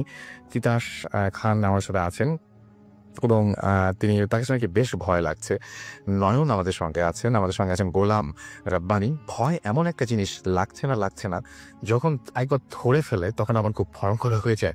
তো একটা মানে কি বলবো, যে খুব সাধারণ একটা ঘটনা, সেই ঘটনাটা আবার আপনাকে অনেক বেশি ভয় ধরাতে পারে। আবার অনেক ভয়ঙ্কর একটা ঘটনা, সেই ঘটনাটা হয়তো আপনাকে একেবারে ভয় লাগাতে পুরোপুরি ব্যর্থ হয়, এটা হতেই পারে। কিন্তু আসলে একটা মোমেন্টের ব্যাপার, ওই রাইট মোমেন্টে আপনার যদি কোনো একটা শব্দ বা কোনো একটা জায়গা যদি একটু অস্বাভাবিক লাগে বা মনে দাগ কেটে যায়, তাহলে ভয় পেতে আপনি বাধ্য। আবার থাকে না যে অনেকে আবার মানে একটু মানে এই যে অনুভূতি বা অনুভব বা এই জিনিসগুলো অনেকের কিন্তু কম, তাদের বেটার, মানে তাদের জন্য সবকিছু বেটার। যেটা হচ্ছে একটু মানে বেশি সেন্সিটিভ, তাদেরই বেশি ঝামেলা। যারা অতটা সেন্সিটিভ না, তাদের কিন্তু ঝামেলা অনেক কম নেই। আসসালামু আলাইকুম নাসিম ভাই, কেমন আছেন? আমি ভূতের ফিল্মের একজন ভক্ত, তবে আমি সবসময় শুনতে পাই না, শোনার চেষ্টা করি। আমি পেশেন্ট সাইকোথেরাপিস্ট। আমি এখন যে ঘটনাটা বলবো সেটা আমাদের ফ্যামিলির সবার সাথে ঘটেছে, যে বিশেষ করে আমার সাথে ঘটেছে। তো এই ঘটনাটা আমার আম্মু আমাদেরকে অনেক পরে বলে, যখন ঘটেছে তখন সে কিছুই বলে না, অনেক পরে আমি আমাদের এই ঘটনাটা শুরু করছি। এটা মেবি 2007 সালের শেষের দিকে এবং 2008 সালের প্রথম দিকের ঘটনা। আমি এখন যে বাসাটা থাকি সেই বাসাটা নতুন করে বানানো হয়। যে বাসাটা যখন বানানো হয় তখন আমাদের থাকার জন্য একটা বাড়ি ভাড়া প্রয়োজন পড়ে। তা আমরা আশেপাশে বাড়ি নেওয়ার চেষ্টা করি, কিন্তু আশেপাশে বাড়িটা আমরা পাইনি। তো আমরা একটু ভেতরের সাইডে, আমাদের বাসার থেকে একটু ভেতরের দিকে একটা বাসা পাই। বাসাটা কোনো কারণে পছন্দ হয় না, কিন্তু ওই মুহূর্তে বাসাটা খুব জরুরি ছিল এবং বাসাটা আমাদের বাসাতে 1.5 ঘন্টা দূরত্ব হয় আমার ভাই বাসাটা ভাড়া নেয়। তো বাসাটায় পিছিয়ে আমাদের তেমন একটা পছন্দ হয়নি, কিন্তু বাসার একটা ভালো দিক ছিল যে বাসাটার মানে বাসাটার দুটো অংশ ছিল, একটা অংশ কাজ কমপ্লিট হয়ে গিয়েছিল আর একটা অংশ কাজ কমপ্লিট হয়নি। যে অংশ কাজটা কমপ্লিট হয়নি সে অংশে একটা বড় ছাদ ছিল এবং সেই ছাদটা আমাদের ফ্ল্যাটের একদম পাশেই ছিল। রুম থেকে বের হয়ে ছাদ, আমাদের ফ্ল্যাটের উপরের একটা ছাদ ছিল। তো তখনও বাসাটার কাজ চলতেছিল আর ছাদটার কারণে আমার ভাইয়ের বাসাটা নিয়েছিল যে অনেক বাতাস পাওয়া যাবে। তো বাসাটা বলছি কিছুদিন থাকতে শুরু করবো, সেটা করে সমস্যা ছিল না, কিন্তু রাত হলো ছাদ থেকে প্রচুর ছাদ বসে করে উপরে ছাদ কেটে ইট ফোড়ার শব্দ, ইট ভাঙার শব্দ, অনেক মানুষের কথার শব্দ, আমরা শুধু ভাবতাম যে হয়তো যেহেতু এই বর্ষ কাজটা ওখানে শেষ হয়নি, তো লিমার বইটা ছাদে থাকে। আমার আম্মা একদিন তাদেরকে বলে যে তোমরা ছাদে থাকো কেন এত রাত্রে, তুমি শব্দ করো, আমরা তো তোমাদের জন্য ঘুমাতে পাই না, যেটা আমার দেশে আচরণ করেই ছাদ। তো ওরা আমার আম্মুর দিকে তাকিয়ে বলে যে না খালাম্মা, আমরা তো সন্ধ্যার পরেই চলে যাই, আমরা তো ছাদে থাকি না। আর ছাদ থেকে কিভাবে সন্ধ্যা আসবে? তো আমার আম্মা ওদের কথা বিশ্বাস করে না, যে ওরা আমার মিথ্যে কথা বলছে। তা আমার আম্মা পাশের সাথে জিজ্ঞেস করে যে এই ছাদ থেকে তো শব্দ আসে, আপনার হচ্ছে বলেনি? কারণ আমার কইয়া আম্মা তো শব্দ পাই না, আপনার হিসাব দেবা। ওদের কোনো শুনে আমার সলো আল্লাহ পেয়ে যায়নি। আম্মা বাড়ির ভেতরে মানুষ স্বাদের শব্দ শুনি এবং স্বাদের শব্দ নিয়ে ঘুমাতে পারি না। তো যাই হোক, এই ঘটনাটা কিছু মনে না করে থাকতে শুরু করি। তো ওই ঘটনার কিছুদিন পর আমার আম্মা ওই বাসায় একটা ঘটনা ঘটে আমার আম্মার সাথে। তো ওই বাসাটার রুম ছোট ছোট ছিল। আমার বাসাটার মাঝখানে রুমে আমার আম্মা থাকতো, যে রুম থেকে ড্রয়িং রুম এবং রান্নাঘর দুই জায়গাতেই ভালোভাবে দেখা যেত। তো আমি ওই আম্মুর সাথে ঘুমাতাম, কিন্তু আমার আম্মু একদিন ঘুমিয়ে আছে। আমার আম্মুর বিছানার পাশে একটা ছোট টেবিল ছিল, ওখানে আমার আম্মা ওষুধ, তারপর পানি, চশমা এগুলো রাখার না কন্টিনিউ জন্য রেখেছে। তো একদিন আমার আম্মু ঘুমিয়ে আছে, তো হঠাৎ করে দেখতে পাই যে একটা অবধ টেবিলের উপরে বসে আছে। আমার আম্মু ভেবেছে আমি, ও তুমি ওর আম্মুর সাথে ঘুমাই, আমি হব আর কে হবে? তো আমার আম্মু বলতেছে যে এনে কি বসে আছো, এনে কিনি ঘুমাও। ঘুমিয়ে পড়ে তো আমার একটা কোনো কথা বলছে না, জাস্ট ভাবে বসে আছে। তো রুমের লাইটটা বন্ধ ছিল, ড্রয়িংয়ের লাইট জ্বালানো ছিল, কিন্তু আওয়াজ আসছিল। ইয়াতে আমরা আমি দেখতে পাচ্ছিল, আবার তাকে চেহারা দেখতে পাচ্ছিল না। আমার আম্মু বারবারই বলছিল যে তুমি ঘুমিয়ে পড়, তুমি কেন এখানে বসে আছো? তো অবাইটা কোনো রিয়াকশন করছিল না। আমি হচ্ছে যে কিছুক্ষণ বসে থাকার পর আমি বলছি, তুমি তো বসে আছো, যাও আমার জন্য পানি নিয়ে এসো।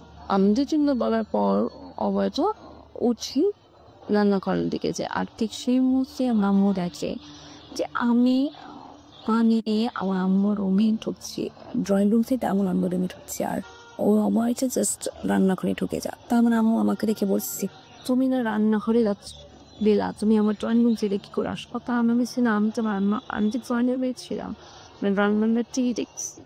ওরা আম্মু বলছে তুমি এত এত টিভি যাবে দেখছো, পাঞ্চি হ্যাঁ তখন আসবে ভাই, আসলে আমি ঘুমিয়ে পড়বো। তারপর আম্মু বলছি ঠিক আছে, তুমি লাইটটা অন করি, অন করে কিছুক্ষণ আমার সাথে কথা চলে যায়। আমার আম্মু আমাকে আর কিছু বলে না, যদি আমি ভয় পাই, কারণ আমি বাসা জেগেছিলাম, আমার সবাই ঘুমিয়ে পড়েছিল।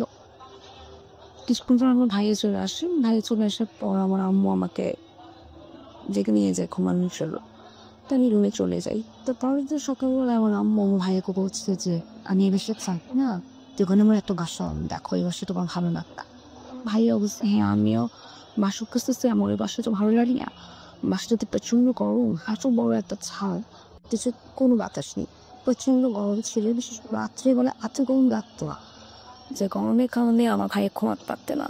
কিন্তু মাঝে তো পেয়েছি যে রান্নাঘরে পেছন সাইডটাতে প্রচণ্ড বাতাস, এখানে ওখানে অনেকগুলো বিল্ডিং ছিল, কোনো বাতাসের সেরকম রাস্তা ছিল না। এবং তারপরে রান্নাঘর থেকে প্রচণ্ড বাতাস আসতো না, বাতাসের কারণে মাঝে মাঝে চুড়াটা বলতে জিনিস, কিন্তু রুমের ভিতরে কোনো বাতাস ছিল না, ছাদ দিয়ে কোনো বাতাস আসতো না। তো আমরা ওই বাসা বেশি দিন থাকিনি, আমরা বাসা একটা বাসা খুঁজে পাই, পরে আমি বাসা ছেড়ে চলে আসি। তারপরে সেই থেকে চলে আসার অনেক দিন পর আমার আম্মা আমাদের কি ঘটনাটা বলে, সেই কারণে আমি বসছি কিছু নিশ্চয়ই, যাতে তোমরা ভয় না পাও, আমাদের সাথে খারাপ কিছু হতে পারতো, তেমন আমি চলে আসছি। কেন আমি আমার আম্মার খাকিনা আপনাদের সাথে শেয়ার করলাম, এদের সাথে ভালো লাগ পরে শরীর। ধন্যবাদ। আমাদের শুরুতে কক্সবাজারের কথা বলতে বলতেই চট্টগ্রাম থেকে একজন যোগ দিয়েছেন। এই কক্সবাজারের কথা বলতে বলতে আমরা চট্টগ্রামে যিনি আছেন আমরা তার সঙ্গে কথা বলবো। হ্যালো, আসসালামু আলাইকুম। আপনার নাম? জি জি ভালো আছি। আপনার নামটা প্লিজ একটু বলবেন।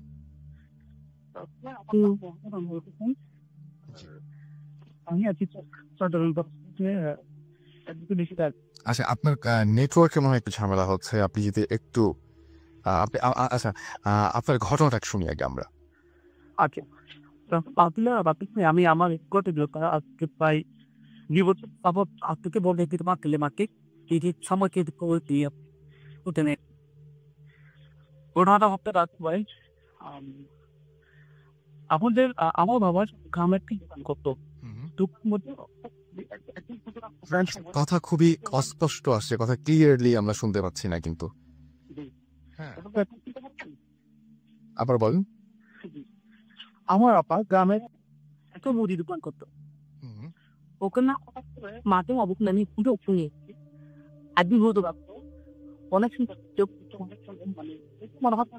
আচ্ছা, আমার মনে হয় নেটওয়ার্কে অনেক ঝামেলা এবং আমরা আপনার কথা ভেঙে ভেঙে যাচ্ছে, সুতরাং আপনি যেটা বলবেন সেটা কেউ বুঝতে পারবে না। থ্যাংক ইউ ভেরি মাচ আমাদের সাথে জয়েন করার জন্য। আমরা আসলে আপনি আপনি আমার মনে হচ্ছে একটু যদি দূর থেকে কথা বলতেন তাহলে মনে হয় ভালো হতো। ফোন থেকে একটু যদি দূর থেকে কথা বলতেন। অনেক তুই করবেন জি বল। না, এখন আরো স্পষ্ট আসছে। হ্যাঁ এখন শুনতে পাচ্ছেন? হ্যাঁ, এখন শুনতে পাচ্ছি। হ্যাঁ, ক্লিয়ার আছে। ঘটনা হচ্ছে আমার আমার আব্বু একটা দোকান করতে, বুঝছেন? আমাদের এলাকায় গ্রামে ওখানে হয়তো একজন রীতিমতো কাউকে প্রথম পাচ্ছি আমার আব্বুকে বলে যে আপনার 2-3 বছরের মতো আগামী 2-3 বছরের মতো একটা বড় একটা বিক্ষুব্ধ আপনার আপনি যদি একটা ম্যাট বান না আচ্ছা, মানে দেখা কি ঠকে বা দেখা ধরতে পৌঁছে তাদেরকে খাওয়াবো। তাই বাবা আমার আব্বুকে পাকা দিবেন না, বললেন সেই হতো আর কি, এসব কথা বললেন আর কি, কথা তো এই রেট জি। ঠিক 4 বছর পরে আমার আপু আর দাকে কি আমাদের এলাকা থেকে চীন থেকে তাদের ঘুরে দেওয়া হয়েছে। আমার আপু দিতে তখন আমার ভানি দার ছিল মাত্র 1.5 বছর। আজকে বাকিটা ছিল আর মনে ছিল কিন্তু কামা ছিল না। আচ্ছা, তো আমার দেবানি আপনার 1.5 বছর হতে তখন পরে আরেক কথা দিতে পারতো না, ক্ষতির কথা দিতে পারতো। কিন্তু হঠাৎ করে অনেক অস্বাভাবিক বলতে মানে মানুষ যদি মারা যায় একটা 1.5 বছরের বাচ্চা বলছে আমি যদি মারা যাই, এই কথা জিজ্ঞেস করছে। জি জি জি জি, আচ্ছা। আমি যদি মারা যায় তাহলে আমি তো কবরের মধ্যে একা রাখবে, তাহলে কি আমি কবরের মধ্যে একা রাখবো? কিরকম ওখানে কি খুবই অন্ধকার পাই। আপনার নিশ্চয়ই 1.5 বছরের একটা বাচ্চার সাথে কবর নিয়ে কোনো কথা বা মারা গেলে কি হয় এই টাইপের কোনো কথা নিয়ে কখনো আলোচনা করেননি? মানে প্রসঙ্গ আসারই কম না।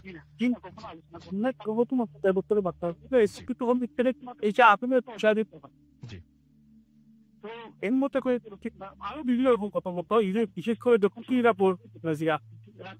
বিশেষ করে বেশি গল্প যখন যখন জিপটি চলে যেত তখন আরো বিশেষ করে বেশি বড় পড়তো, মানে অম্বরটা মানিক পর্যায়ে মানিক পয়সার ওখানে কি একা থাকতে হয় মনে আর কি।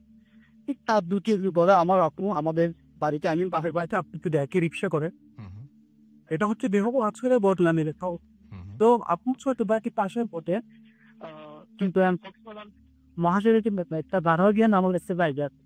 আচ্ছা, ওখানে একটা মাঝারে এত মাথার ভেতরে মাথা দুটো হচ্ছে তো ওই গাড়ির মধ্যে সুপে একটু কি হচ্ছে কোনো গাড়ি কিছুতেই আসে ওই রিক্সা স্পিড আসছে, মানে কোনো ধরনের ওখানে একটু সে তো করতে পারে নাই ও তো আকর্ষণ তাকে কেটে এতে মাঝারি থাকে এসে আমাদের আমার আপনি গাড়িকে ধাক্কা দেবে, ধাক্কা দেওয়ার সাথে সাথে আমার ভেতরে পানি তার কথা বলছিল না কিন্তু ও থ্যাংক ইউ ভেরি মাচ। আমি একটু বলি। Thank you. জি জি জি আমি বুঝতে পেরেছি। জি, থ্যাংক ইউ ভেরি মাচ। আসলে ব্যাপারটা হচ্ছে যে আপনার কথা খুবই কেটে কেটে আসছে। আমি যেহেতু আপনার সাথে ঘটনাটা শুনেছি, বাকি অংশটা আমি বলছি এবং পরে আপনার ঘটনাটা আমি পরে বলবো, মানে পরে ডিটেল শুনবো। তো যে আমাদের সাথে আমি কথা বলছিলাম এবং তার আগেও আমার সাথে বেশ কিছুক্ষণ কথা হয়েছে ওনার। উনি যেটা বলছিলেন যে ওনার 1.5 বছরের ভাগ্নি, সেই ভাগ্নি হঠাৎ করেই অস্বাভাবিকভাবে মারা যায় এবং মারা যাওয়ার আগে সে অস্বাভাবিকভাবেই এই কবর দিয়ে মৃত্যু নিয়ে কথা বলা শুরু করে। তো একজন 1.5 বছরের বাচ্চার এরকম কথা বলার কথা না, এবং একটা 1.5 বছরের বাচ্চার হঠাৎ করে মৃত্যুটাও খুব আকস্মিক এবং মৃত্যুর কয়েকদিন আগে থেকে এই টাইপের কথা বলাটা সেটাও খুব অদ্ভুত একটা ব্যাপার। উনি সেটাই বলছিলেন এবং ওনার ঘটনাটা অনেক লম্বা। ওনার পরিবারে এরকম অসংখ্য ঘটনা ঘটেছে, ওনার বাবার সাথে, ওনার মায়ের সাথে, এবং পুরো পরিবার আক্রান্ত বিভিন্নভাবে, এবং সেই ঘটনা উনি শেয়ার করতে চেয়েছিলেন, কিন্তু ফোনে উনি যেখানে আছেন সেখান থেকে হয়তো মানে আমরা ক্লিয়ারলি শুনতে পাচ্ছিলাম না, যার জন্য আমি শুনতে পারলাম না। বাট ডেফিনেটলি আমি আশা করি যে উনি আব্দুল্লাহ ভাই আমাদেরকে রেকর্ড করে পাঠাবেন এবং সেই অডিও ক্লিপটি আমরা আপনাদেরকে শোনাতে পারবো, এবং আপনাদের বোঝার সুবিধার্থেই বা আপনাদের ঝামেলা হবে বুঝতে, এই জন্য হয়তো এখন পুরো ঘটনাটা আমরা শুনলাম না। বাট চমৎকার ঘটনা ছিল। Thank you very much Abdullah ভাই ফর জয়নিং আস, অ্যান্ড আশা করছি যে নেক্সট টাইম আবার আপনাকে আমরা পাবো আমাদের সাথে। এখন যেটা আমরা করতে চাচ্ছি সেটা হচ্ছে যে আরও কিছু আমাদের কাছে ঘটনা রয়েছে, সেই ঘটনা পড়বে শোনাবো আমরা ইমেইলের কিছু ঘটনা সেটা সম্পর্কে শোনাবো। তো চলে যাচ্ছি ইমেইলে। তো লিখেছেন যেভাবে আমি সেভাবেই পড়ছি। লিখেছেন, আসসালামু আলাইকুম রাসেল ভাইয়া, আমি জানি আপনি ভালো আছেন এবং সব সময় ভালোর দলে, তাই আর জিজ্ঞেস করলাম না কেমন আছেন। আজ আমার জীবনের এক অভিশপ্ত রাতের কথা শেয়ার করব আপনার সাথে, ভালো লাগলে পড়ে শোনাবেন। আমার নাম কুম। ঘটনাটি ঘটে 2016 সালের অগাস্ট মাসে। দিন তারিখ আমার ঠিক মনে নেই, শুধু মনে আছে দিনটা ছিল শুক্রবার। আমি বগুড়া গিয়েছিলাম বাবার সাথে। আমার বাবার পরিচিত এক আঙ্কেলের বাড়িতে উঠি। সেখান থেকে আমাদের বড় ফুপির বাড়িতে যাওয়ার কথা ছিল, কিন্তু প্রচণ্ড ঝড় বৃষ্টি হওয়ায় আমাদেরকে সেদিন রাতে ওই আঙ্কেলের বাড়িতেই থেকে যেতে হয়। বলতে রাখা ভালো যে আন্টি মারা গেছেন 1 বছর হলো। বাড়িতে শুধু আঙ্কেল এবং তার একমাত্র মেয়ে আনিকা। আনিকা আপুর সঙ্গে একদিন আমার বেশ ভালোই পরিচয় হয়ে যায়। রাতের বেলা বাবা আর আঙ্কেল এক ঘরে ঘুমোয়, আর আমাকে ঘুমাতে দেয় আনিকা আপুর সাথে। কিন্তু অদ্ভুত ব্যাপার হলো যে আনিকা আপু আমার সঙ্গে ঘুমোতে বেশ ইতস্তত করছিল। একবার তো বলল যে ড্রয়িং রুমে ঘুমাবে, কিন্তু আঙ্কেল বলাতে রাজি হয় আমার সাথে ঘুমাতে। ঘুমানোর সময় লাইট অফ করে সেই আপুটা কিছু অদ্ভুত কথা বলে আমাকে। আপুটা বলে, তাড়াতাড়ি ঘুমিয়ে পড়ার চেষ্টা করো, আর যদি মাঝরাতে ঘুম ভেঙে কিছু দেখতে পাও তাহলে ভয় পেও না, প্লিজ চুপচাপ ঘুমিয়ে পড়ো, এবং চুপচাপ ঘুমিয়ে পড়ো, ভয় পেলেই মুশকিল। একটা অদ্ভুত অনুরোধ, কিন্তু কথাগুলো হাসতে হাসতেই বলছিল সে। কাজেই আমি গুরুত্ব দেইনি একদমই। তবে সে একটা কথা বারবার বলছিল, ভয় পেলেই মুশকিল, ভয় পেলেই মুশকিল। আমি বেশি কিছু না ভেবে ঘুমিয়ে পড়ি। খুব ক্লান্ত ছিলাম বিধায় তাড়াতাড়ি ঘুম এসে যায়। হঠাৎ সত্যি সত্যিই মধ্যরাতে আমার ঘুম ভেঙে যায়। আমি ডান কাত হয়ে শুয়েছিলাম। মোবাইলে দেখলাম রাত 12:34 বাজে। বাম দিকে ফিরে শুতে যাব, এমন সময় দেখি আনিকা আপু বিছানায় উঠে বসে আছে। খোলা চুলগুলো এলোমেলো হয়ে আছে। কাচের জানালা দিয়ে আসা হালকা আলোতে দেখা যাচ্ছে আনিকা আপু বসে বসে একবার সামনে একবার পেছনের দিকে ঝুঁকছে। সাধক ঋষিরা মন্ত্র জপ করার সময় যেমন ভাবে ঝুঁকে পড়ে, অনেকটা সেরকম। আমি তখন একটু ভয় পেতে শুরু করেছি। তবু সাহস করে তার গায়ে হাত দিয়ে ডাকলাম, আনিকা আপু। সে আমার দিকে তাকাতেই আমি চিৎকার দিয়ে বিছানা থেকে পড়ে যাই। তার চোখ দুটো রক্তিম বর্ণের চেহারা ছিল ফ্যাকাশে, আর সে আমার দিকে এমন ভাবে তাকিয়ে আছে যে আমি নিজেদের সামলাতে পারিনি। আমি খাট থেকে পড়ে যাওয়ার পর আনিকা আপুরূপী ভয়ঙ্কর মূর্তিটি বিছানা থেকে নেমে এগিয়ে আসতে থাকে আমার দিকে। আমি মেঝের সঙ্গে ঘেঁষে পেছনে সরতে থাকি। একসময় দেয়ালের সঙ্গে পিঠ ঠেকে যায়, আর সেই মূর্তিটি আমার সামনে এসে আমার মুখোমুখি হয়ে বসে। আমি সেই মুহূর্তে চিৎকার করে জ্ঞান হারাই। ঘটনা এখানে শেষ হলেও পারত, কিন্তু হলো না। আমার জ্ঞান ফিরল তখন রাত। দেখলাম ঘরে আলো চলছে। আনিকা বেশ স্বাভাবিকভাবে পানির গ্লাস হাতে আমার পাশে বসে আছে, কিন্তু আশেপাশে বাবা কিংবা আঙ্কেল কাউকে দেখতে পেলাম না। অথচ আমি যেভাবে চিৎকার করেছিলাম তাতে তাদের ঘুম ভেঙে যাবার কথা এবং এ ঘরে চলে আসার কথা। আমি বেশ ভালোই বুঝতে পারলাম যে এ ঘরে যা কিছু ঘটছে তার কিছুই তাদের কাছে পৌঁছচ্ছে না। আমি উঠে বসলাম। আর যা দেখলাম সেটা দেখার জন্য আমি মোটেও প্রস্তুত ছিলাম না। দেখলাম আমার পাশে যে আনিকা আপু বসেছিল সে ছাড়াও আরেকজন আনিকা আপু আমার থেকে কিছুটা দূরে মেঝেতে পড়ে আছে। তার নাক থেকে রক্ত পড়ছে, আর তাকে ঘিরে বসে রয়েছে আরো 3 জন একই রকম দেখতে আনিকা আপু। এটা দেখে আমি দৌড় দিয়ে ঘর থেকে বের হয়ে আসি আর বাইরে থেকে দরজাটা লক করে দিই। তখনই ঘরের ভেতর থেকে দরজায় কেউ জোরে জোরে ধাক্কা দিতে থাকে। আমি দরজার বাইরে আবার জ্ঞান হারাই। এরপর যখন জ্ঞান ফেরে তখন যা হওয়ার হয়ে গেছে। ততক্ষণে আনিকা আপু আর নেই। আঙ্কেল আমাকে জিজ্ঞেস করলেন গত রাতে কি হচ্ছিল। আমি ভেবেছিলাম আমার কথা কেউ বিশ্বাস করবে না, কিন্তু আঙ্কেল সব কথা বিশ্বাস করলেন। তিনি বললেন আনিকা আপু নাকি প্রায় তাকে বলতো মধ্যরাতে সে নিজের মতো অন্য কাউকে দেখতে পায়, কিন্তু এতদিন তিনি কিছু বিশ্বাস করতেন না। আনিকা আপু যেভাবে মারা গেছে এই ঘটনার প্রায় 1 বছর আগে আনিকা আপুর মা একইভাবে মারা যান। এই দুঃখজনক ঘটনার আমিও একটা অংশ। সবাই অনেকবার বলা সত্ত্বেও আঙ্কেল ওই বাড়ি ছাড়তে রাজি হননি। কিছুদিন আগে আমি সেই বাড়িতে গিয়েছিলাম। আঙ্কেল এখন মাঝে মাঝে একা একা কথা বলেন। অনেকে বলে ওদের ওপর কালো জাদু করা হয়েছে, তবে আসল সত্যিটা আমি আজও জানি না। কিসমত তারা কুমু রাজশাহী থেকে লিখেছেন ঘটনাটি। সবচেয়ে অদ্ভুত ব্যাপার হচ্ছে একটা মানুষ হয়তো একটা মানুষ মানে এরকম ঘটনা ঘটেছে কিন্তু একই রুমের মধ্যে থাকতে গিয়ে ভয় পেয়েছেন। একটা মানুষ হয়তো দুটো মানুষ হয়ে গেছে, সেরকমও হয়তো শুনে থাকতে পারেন আপনারা। আবার আপনি একজনের সঙ্গে থাকতে গিয়েছেন, তাকে অনেকগুলো তাকে আপনি সামনে দেখলেন, সেটাও কিন্তু ভয়ের অংশ না। ভয়ের অংশটা আরো পরে, যেটা উনি লিখেছেন এক লাইনে, এই দুঃখজনক ঘটনার আমিও একটা অংশ। প্রবলেমটা এখানে এই যে ঘটনাটা, এই ঘটনায় যার সাথে উনি থাকতে গিয়েছিলেন তিনি মারা যান। আপনি মানে ভয়ও পেলেন এবং যাকে নিয়ে ভয় পেলেন তিনি মারাও গেলেন। আপনি কিন্তু সেই ঘটনার একটা অংশ হয়ে গেলেন এবং আজীবন আপনি এই ঘটনাকে লুপে পড়ে যাবেন। আপনি এখান থেকে বেরোতে পারবেন না, কিন্তু বারবার ঘুরে ফিরে মনে হবে অনেক কিছু এবং মনে হতে পারে যে আমি এত বাঁচাতেও পারতাম, মনে হতে পারে যে আমার কি কিছুই করার ছিল না, এরকম অনেক কিছুই হয়তো মনে হতে পারে। কুমু সেগুলো লেখেননি, কিন্তু কুমুর মনের অবস্থা বসে যাচ্ছে এই ঘটনার ওই একটি লাইনে। এবং আমি আশা করব যে আপনারা মানে কুমু ভালো থাকবেন, এইরকম ঘটনা যেন কারোর সাথে আর কখনো কোনোদিন না ঘটে। আমরা চলে যাব একটা ছোট্ট বিরতিতে। বিরতির পরে আবারও ফিরে আসবো। সেই পর্যন্ত আশা করছি আমাদের সঙ্গে থাকবেন। স্টে টিউনড উইথ রেডিও ফুর্তি অ্যান্ড ডোন্ট স্টপ দ্য ফুর্তি। Put FM. The night comes alive with Gramophone.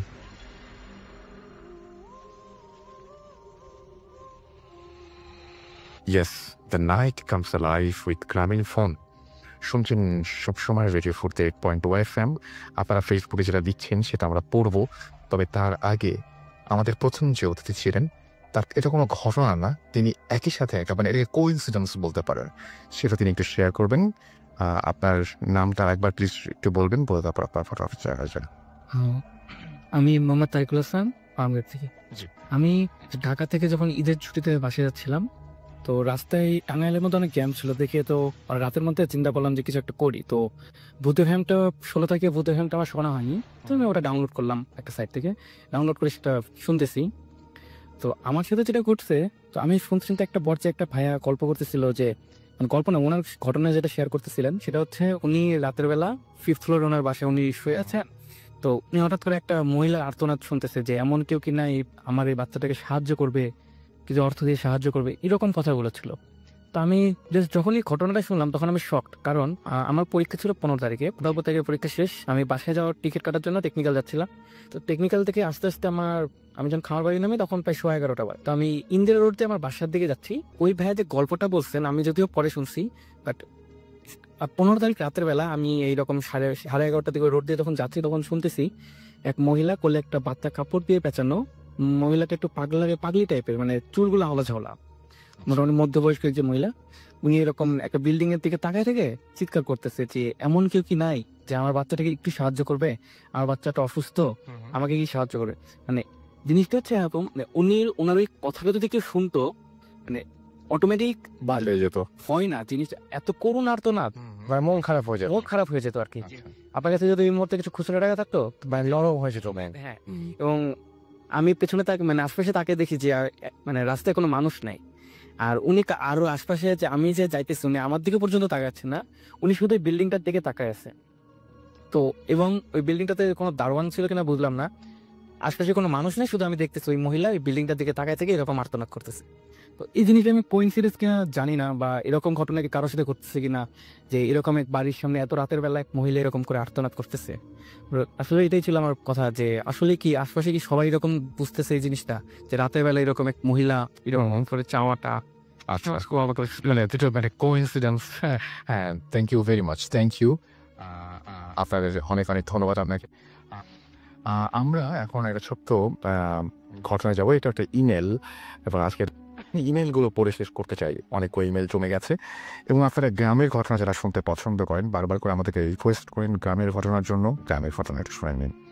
এখানে লিখেছেন যেভাবে যে, আসসালামু আলাইকুম রাসেল ভাইয়া, আমি মোহাম্মদ ইমরান হোসেন, রাজশাহী বিভাগের মান্দা থানার খতিয়াডাঙ্গা গ্রাম থেকে বলছি। আজকে রাজশাহী ঘটনা প্রচুর কিন্তু না। আচ্ছা, এরপর তিনি তার মোবাইল নাম্বার দিয়েছেন এবং আমাদের যে গেস্ট এসছেন তিনিও রাজশাহী ওই কি থাকেন। সো যে হোক, এখন তো বাফাঙ্গির আছেন, বাট আপনার অরিজিনাল বাসা রাজশাহী, রাইট? জি, রাজশাহীতে আগে ছিলাম, এখন 2012 সালে পাবনায় শিফট। পাবনায় শিফট করেছেন, ওপি, সেটাই বলছিলাম। ও যাই হোক, তো আমাদের এখানে দেখতে পাচ্ছি যে ঘটনাটা যিনি যেভাবে লিখেছেন সেভাবে পড়ছি।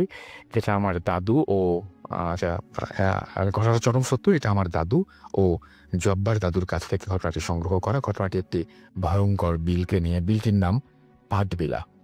এখান থেকে প্রায় 34 বছর আগের ঘটনা। বিলটিতে পাট ছাড়া অন্য কোনো ফসল ফলানো যেত না, তাই বিলটি পাটবিলা নামে প্রকাশ পায়, মানে পরিচিতি পায়। এই বিলের পাশে ভয়ঙ্কর বিশাল জঙ্গল। দিনের বেলায় অন্ধকার হয়ে থাকত, ভয়ে কেউ একা যেতে পারত না। জঙ্গলের ভেতরে একটি বড় পুকুর। পুকুরের চারিপাশে বিশাল বড় বড় করই, কাব, বুনো কাঁঠাল, বাঁশ ঝাড় আর বিভিন্ন অপরিচিত গাছে ভর্তি। পুকুরটি পুরাতন পুকুর নামে পরিচিত। তো এই জঙ্গলে দিনের বেলায়ও, বিশেষ করে ঠিক দুপুর, বিভিন্ন ভয়ঙ্কর চোখ ধাঁধানো কিছু ঘটনা ঘটে। হঠাৎ হঠাৎ ঝড় নেয়, তবুও দেখা যায় করই গাছের ডাল মরমর করে। ঝড় নাই, তবুও দেখা যায় করই গাছের ডাল মরমর করে বিকট শব্দে ভেঙে যাচ্ছে, কিন্তু লোকজন গিয়ে একটি ডাল ভাঙা বা কোনো চিহ্ন খুঁজে পায় না। আবার কোনো কোনো সময় জঙ্গলের ভেতর থেকে শূকরের গোঙানির আওয়াজ শোনা যায়। পুরো জঙ্গল মিলে শব্দ ভেসে বেড়ায়। দাদুরা বলে এটা নাকি সৌরাকালী। সৌরাকালী হচ্ছে কালী শূকরের রূপ ধারণ করে, ধরে থাকে। এবং বিলে সন্ধেবেলা একা একা কেউ মাছ ধরতে চায় না। এবং একদিন জাব্বার নামের একটা ছেলে, যার বয়স 17 থেকে 18 হবে, সন্ধ্যা ঘনিয়ে আসছে। ঠিক এই সময় ছেলেটি জাল নিয়ে একা বেরিয়ে পড়ল। ছেলেটির মা এক সময় একা যেতে মানা করেছিল, তবুও বাধা ঠেলে জাল ফেলতে বিলে আসে। প্রত্যেক দিন বিলে 2-3 জন লোক দেখাই যায়, সেদিন কেউ নেই। জাল ফেলতে ফেলতে সন্ধ্যা ঘনিয়ে যায়। বিলের তলাতে বড় কচুরি পানায় ভরা। এমন সময় হঠাৎ এক করে ওর কানে বাজে কিছু আওয়াজ এবং কচুরি পানা থেকে সেটা আসে। কিছু একটা গোংড়াচ্ছে তখন। আর সেই মানে সুরবালি কথা, সুর মানে সেই সুরের যে গোঙানি কথা, সেটা মনে পড়ে যায়। তখন জব্বারের সমস্ত শক্তি দিয়ে দৌড় দিল এবং গোঙানোর শব্দ তার পিছু ছাড়লো না। আর দেখা যাচ্ছিল যে মানে সেটা কি ভয়ঙ্করভাবে গোঙাচ্ছে। বিলের আশেপাশে কোনো বসতি নেই। বিলের তলা থেকে জব্বারের বাড়ি হাফ কিলোর অতি সামান্য কিছু কম হবে। জব্বার দৌড়াচ্ছে আর চিৎকার করছে। বাড়ির কাছে আসতে তার মা জব্বারের চিৎকার শুনে বেরিয়ে আসে। জব্বার তার মায়ের কাছে এসে কাঁদে, ঠিক মানে কাঁদতে থাকে এবং মা তাকে হাজার প্রশ্ন করে, কিন্তু কোনো কথা সে বলতে পারে না, শুধু কেঁদে যাচ্ছে। তারপর প্রচন্ড কাঁপুনি দিয়ে তার জ্বর আসে। 2-3টে লেপ দিয়েও সেই কাঁপুনি থামানো চায় না। সেক্ষেত্রে তার মা তাকে কবিরাজ দেখিয়ে ঝাড় দিয়ে মানে ঝাড়ফুঁক করে তাবিজ পালা ছড়িয়ে দেয়। কোনো কোনো দিন রাতের বেলায় বিলে বিভিন্ন রকমের রঙের আলোর সমাহার দেখা যায়। প্রথমে একটি আলো, সেখান থেকে 3টি, তারপরে 5টি, 7টি, এরকমভাবে আলো বাড়তে থাকে। হঠাৎ করে সমস্ত আলো নিভে যায়। হঠাৎ করে আবার আলো চলে ওঠে। তখন বিলের পাশে, আবার ও পাশে, আবার বিলের কুয়োর পাশে, আবার সেই জঙ্গলে আলোগুলো সেকেন্ডের মধ্যে জায়গা পরিবর্তন করে। আবার দেখা যায় একটু সাহসী রাতের বেলায় যারা, তারা দেখছেন একটি কেরোসিনের বাতি মাটির পাতিলের ভেতর রেখে কুচ নিয়ে মাছ ধরতে আসেন তারা। বিশেষ করে দাদুর সমবয়সী ফয়েজ দাদু আর সিরাজ দাদু দুজনে মিলে কুচ দিয়ে নিয়ে বেরিয়ে পড়তেন।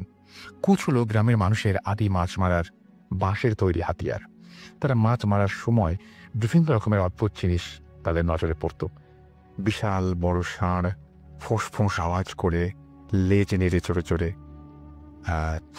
চারা মানে চড়ে চড়ে পাট মানে চড়ে শব্দ করে আর পাট খায়, কিন্তু সকালে দেখলে একটি পাট খাওয়ার চিহ্ন খুঁজে পাওয়া যায় না। গাছ যেমন ছিল তেমনই আছে। আবার কোনো কোনো দিন মাছ মেরে যাওয়ার সময় বিশাল বড় পুকুর, তাই ছোট মানে প্রায় ছোট একটা গরুর সমান হেঁটে জঙ্গলের দিকে যাচ্ছে এরকম দেখা যায়।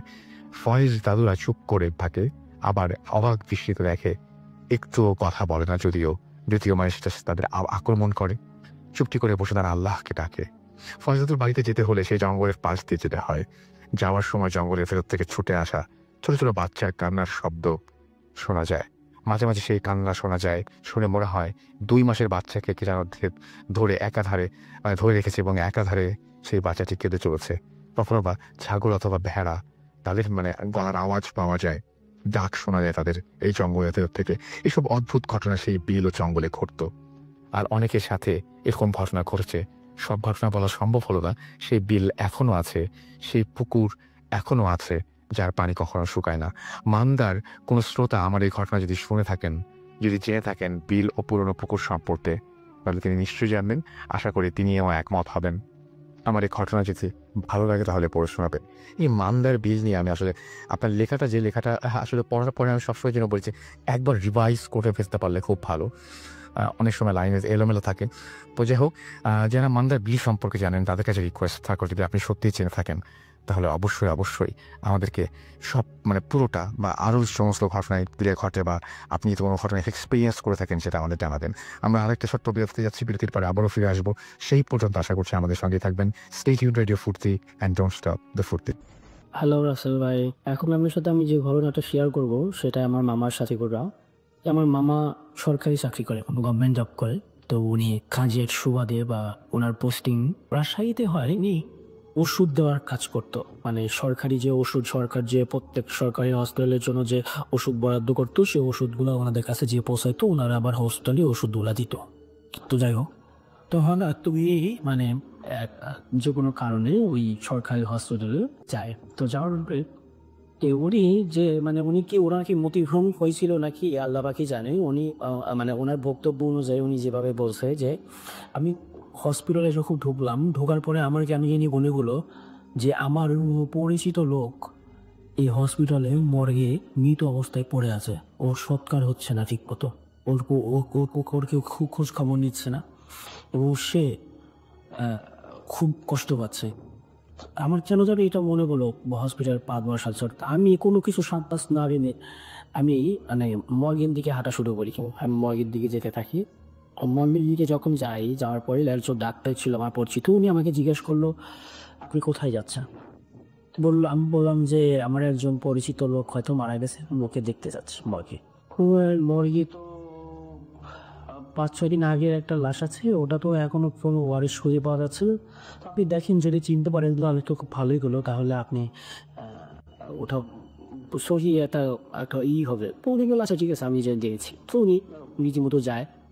এই আপনার লাস্ট রাখার যে ঘর, ওরা ঘরের বর্ণনাটা এইভাবে দিল যে প্রথমে একটা আপনার দরজাটা পার হয়ে যাওয়ার পরে ওখানে ওই ডোমরা মাঝে মাঝে বসে ওইরকম একটা জায়গা আছে, ওই জায়গার পরে যে আপনার আপনার লাশের ঘর।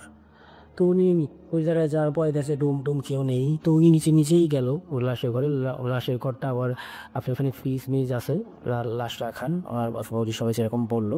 উনি যে এইখানে আপনার একটা ফ্রিজ খোলা শুরু করলো, নিজেই ফ্রিজ খোলা শুরু করলো। তো ফ্রিজ খুলে সবার লাস্টের যে ফ্রিজটা ছিল, মোট 7টা ফ্রিজ ছিল।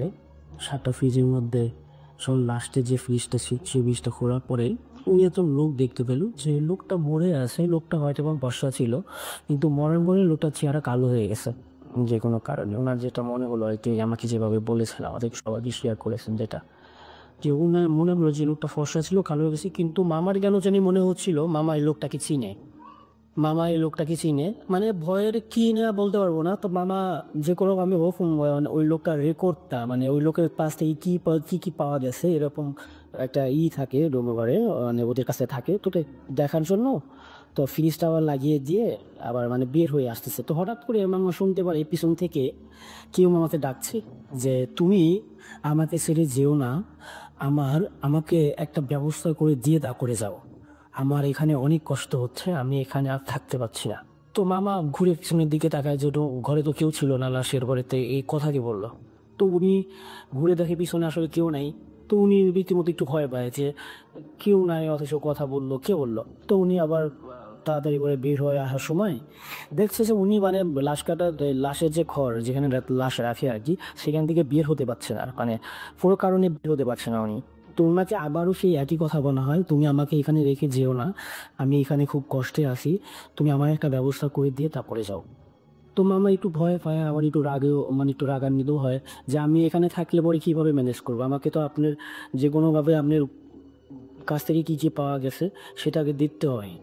তো যাই হোক, মামা অনেকক্ষণ করার পরে একজন ডুম, আলোর মধ্যে একজন ডুমের ভিতরে এসে ঢুকে পড়ে। তো মামা ফ্রি হয়ে যায়, ফুল মুহূর্তে ফ্রি হয়ে যায়। তো মামা জিজ্ঞেস করে যে এই জায়গার যে লাস্ট আছে, মামা ওই লোককে আর ডুমকে কিছু বলেনি যে আমাকে পিছন থেকে এরকম কথা মতো শুনছিলাম জানতেন, সব কোনো কিছুই বলেনি। তো মামাকে বললো কি যে এই লোকটা যে আসছে, মানে এই লোকটার কোনো কিছু পেয়েছেন কিনা, ওনার পকেট টকেট থেকে মানি ব্যাগ পার্স টার্স এরকম কোনো কিছু পেয়েছেন কিনা।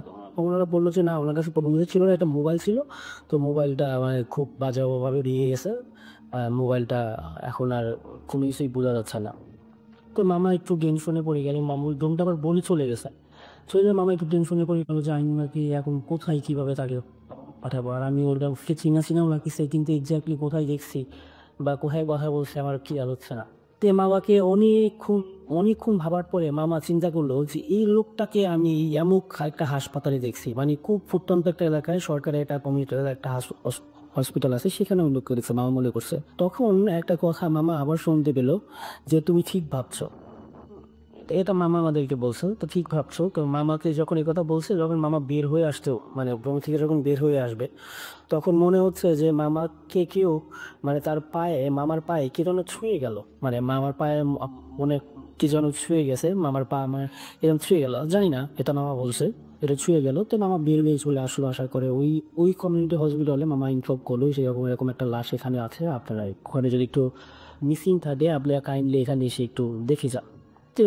তো বরাবরই পরের দিন ওখান থেকে লোক আসার পরে দেখে, ওরা চিনতে পারে, তো ফ্যামিলির লোকজন এসে আমাকে নিয়ে যায়, নিয়ে যাওয়ার পরে তুলনাকে কবর টবর দেয়। তো মামা ওই দিন রাতে আবার ঘুমায়, রাত্রেবেলা ঘুমানোর সময় মামাকে স্বপ্নে দেখায় যে তুমি আমাকে অনেক বড় উপকার করছো, আমি তোমার উপকার কোনোদিনও ভুলতে পারবো না। এই পর্যন্ত আমার গল্পটা ছিল, আমার এই পর্যন্ত আমাদেরকে বলেছে, আর এই পর্যন্ত আমরা জানতে পারছি, আর এটা আজকে আমি আপনার কাছে শেয়ার করলাম রাসেল ভাই, thank you. Bhoot FM. The night comes alive with Gramming Phone.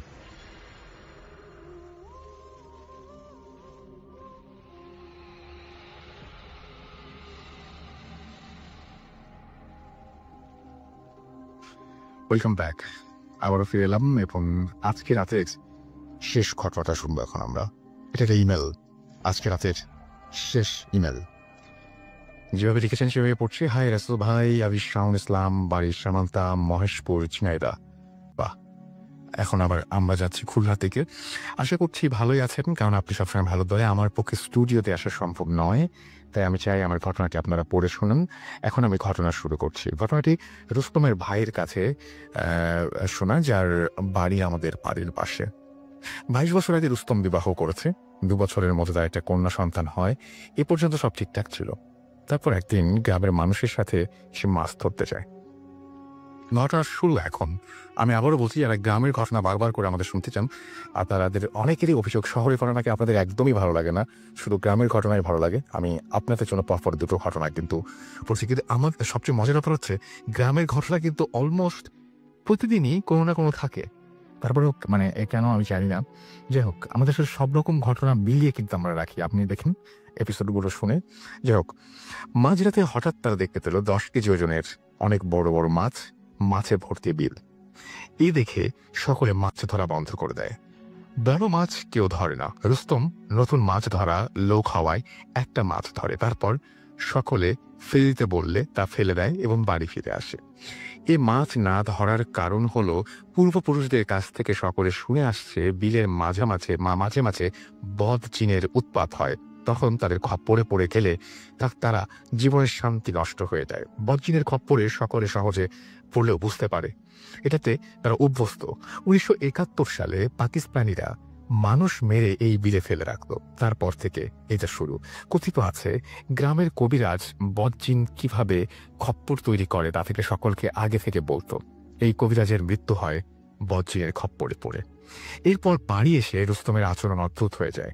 সকলের সাথে মারামারি করতে চায় সে। রুস্তমের মা ব্যাপার অনুমান করতে পেরেই পাশের বাড়ির হুজুরকে ডেকে আনে এবং হুজুর কিছু তেলাওয়াত করে ফু দিয়ে তাকে শুতে বলে। রুস্তম ওই রাতে তার স্ত্রীকে বিনা কারণে মারধর করে, এতে তার স্ত্রী বাপের বাড়িতে চলে যায়। তারপর থেকে কোনো রাতে তার স্ত্রীর সাথে থাকা হয় না, একসাথে মানে তারা থাকেই, তারা অদ্ভুত আচরণ সে শুরু করে। এরপর তাকে কবিরাজের বাড়িতে নিয়ে যাওয়া হয়। এতে তার সমস্যা আরও বেড়ে যায়। রাতে তাকে খুঁজে পাওয়া যায় না। গ্রামের মানুষ তার ওপর দৃষ্টি আছে, তাই রাতে তাকে যে গ্রামের মানুষ বলে তার উপর দৃষ্টি আছে, তাই তাকে রাতে খুঁজে পাওয়া যায় না। একদিন রাতে তাকে বেঁধে রাখা হয় এবং বাড়িতে কবিরাজ আনা হয়। কবিরাজ বলে এটা জিনের দ্বারা আকৃষ্ট। এই প্রথম তার মধ্যে জিন আছে তা স্পষ্ট হয় এবং তা ছাড়ানো হয়। কিন্তু এই ঘটনা প্রতিদিন পুনরাবৃত্তি ঘটে। প্রতিদিন কবিরাজে বাড়িতে আনতে হয়, কোনো প্রকার মাদুরিতে কাজ হয় না। তার পরিবার তাকে বহু জায়গায় নিয়ে গেছে, কোনো সমাধান আসেনি। তার জন্য বহু টাকা খরচ করা হচ্ছিল। কোনো রাতে সে তার পরিবার ভালোভাবে ঘুমোতে পারেনি। একদিন ভারতীয় এক হুজুর সাথে তার পরিবারে দেখা হয়। হুজুর বলে, আমি এর সমাধান দেব, বিনিময়ে টাকা নিতে পারবো না। আমার বাড়ি অনেক দূরে, সেখানে পৌঁছাতে আমার 2000 টাকা লাগবে। তুমি আমাকে এই টাকা নিঃস্বার্থভাবে দান করবে। তখনকার সময় 2000 টাকা অনেক, এবং রুস্তমের জন্য প্রতিদিন টাকা খরচ করতে হয়। এইভাবে বহু কষ্টে টাকা জোগাড় করে হুজুরকে দেওয়া হয়। হুজুর সেই রাতে রুস্তমকে সুস্থ করেন এবং জিনকে বোতলে ভরেন। সেই বোতলটা আমি দেখেছি। বোতলে জিনকে দেখা যায় না, কিন্তু মনে হয় পানির ভেতরে পারদ আছে, এই জাতীয় কিছু। বোতলটা হুজুর সাথে করে নিয়ে যায়। রুস্তম তার 2 মাস সুস্থ ছিল। তারপর এক রাতে সিজারের মতো হয়ে যায় এবং এই ভূতের মানে ঘটনা শুরু হয়। সকলে এরকম দেখে অবাক হয়ে যায় এবং ঝামেলা শুরু হয়ে যায়। 1 মাস এভাবে চলার পর ভারতীয় হুজুরকে আবার দেখা যায়। তিনি এদের সমস্যার সমাধানের জন্য এসেছেন। তিনি বলেন, বোতলটা নদীতে পার হওয়ার সময় নদীতে পড়ে যায়, এই জন্য আবার সমস্যা শুরু হয়েছে। তিনি বলেন, একে সুস্থ করা পুরোপুরিভাবে সম্ভব নয়, কিন্তু তোমরা চাইলে একজনকে আমি জিন ছাড়ানো শিখিয়ে দিতে পারি। তারপর একজনকে শেখানো হয়, তিনি রুস্তমের পিতা। এরপর 2 বছর রহিমের পিতা এভাবে প্রতি রাতে রুস্তমকে জিন মুক্ত করত। তারপর রুস্তমের বাবা বার্ধক্যজনিত কারণে মারা যায়। রুস্তম আবার বড় সমস্যার সম্মুখীন হয়। রুস্তমের পরিবার এ ঘটনাতে ক্লান্ত হয়ে গেছে। রুস্তমের ভাগ পাওয়া জমির 1 বিঘা পরিমাণ রুস্তমের মেয়েকে দিয়ে দেওয়া হয়। বাকিটা তার চিকিৎসার কাজে ব্যয় করা হয়। এরপর রুস্তমের উন্নতি না হওয়ায় সকলে ক্লান্ত হয়ে চেষ্টা ছেড়ে দেয়। এখন রুস্তমের সমস্যা সপ্তাহে 1-2 দিন দেখা যায়। মাঝে মাঝে তাকে গাছের মাথায় চড়ে নাচতে দেখা যায়। এই মধ্যে তার মা মারা যায়, তার খাওয়ার জায়গা বন্ধ হয়ে যায়। তার ভাইরা তাকে একটা ভ্যান কিনে দেয় রোজগারের জন্য। অসুস্থ ও সুস্থ উভয় অবস্থায় তাকে ভ্যান চালাতে দেখা যায়। সকলের কাছে সে পরিচিত হয়ে যায় ভূতে ধরা হিসেবে। তার ভ্যানে যাত্রী হয় না, তার খাওয়া বন্ধ হয় না। দোকানদাররা তাকে বিনা টাকায় খাবার দেয়, মাঝে মাঝে অন্য কেউ খাবার দেয়।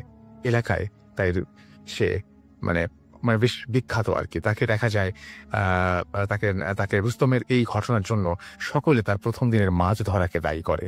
এখন রুস্তমের ভাইয়ের কথায় ঘটনাটি লিখছি। অবাক করা হলো, রুস্তমের ভ্যান কখনো হারায়নি। 2009 সালে তাকে চেয়ারম্যান একটা রেডিও কিনে দেয় এবং একটা ব্যাটারি দেয়, কয়েকটা ক্যাসেট দেয়। সেগুলো কখনো হারায়নি। সে মাঝে মাঝে গান ছাড়া অবস্থাতেই ভ্যান চালায়। রুস্তমের এই অস্বাভাবিক আচরণ এবং এই সব কিছুর জন্য পরিবারের সবাই এখনো পর্যন্ত তাকে ওই দিনটি কথার জন্যই বলে যে রুস্তমের এই অবস্থা জুড়ে এই যে জিন দ্বারা সে আক্রান্ত হয়েছে, এটা ওই বিলে মাছ ধরতে যাওয়ার জন্যই। তো এই ছিল রুস্তমের ঘটনা। আশা করছি আপনাদের কেমন লেগেছে সেটা আপনারা জানাবেন।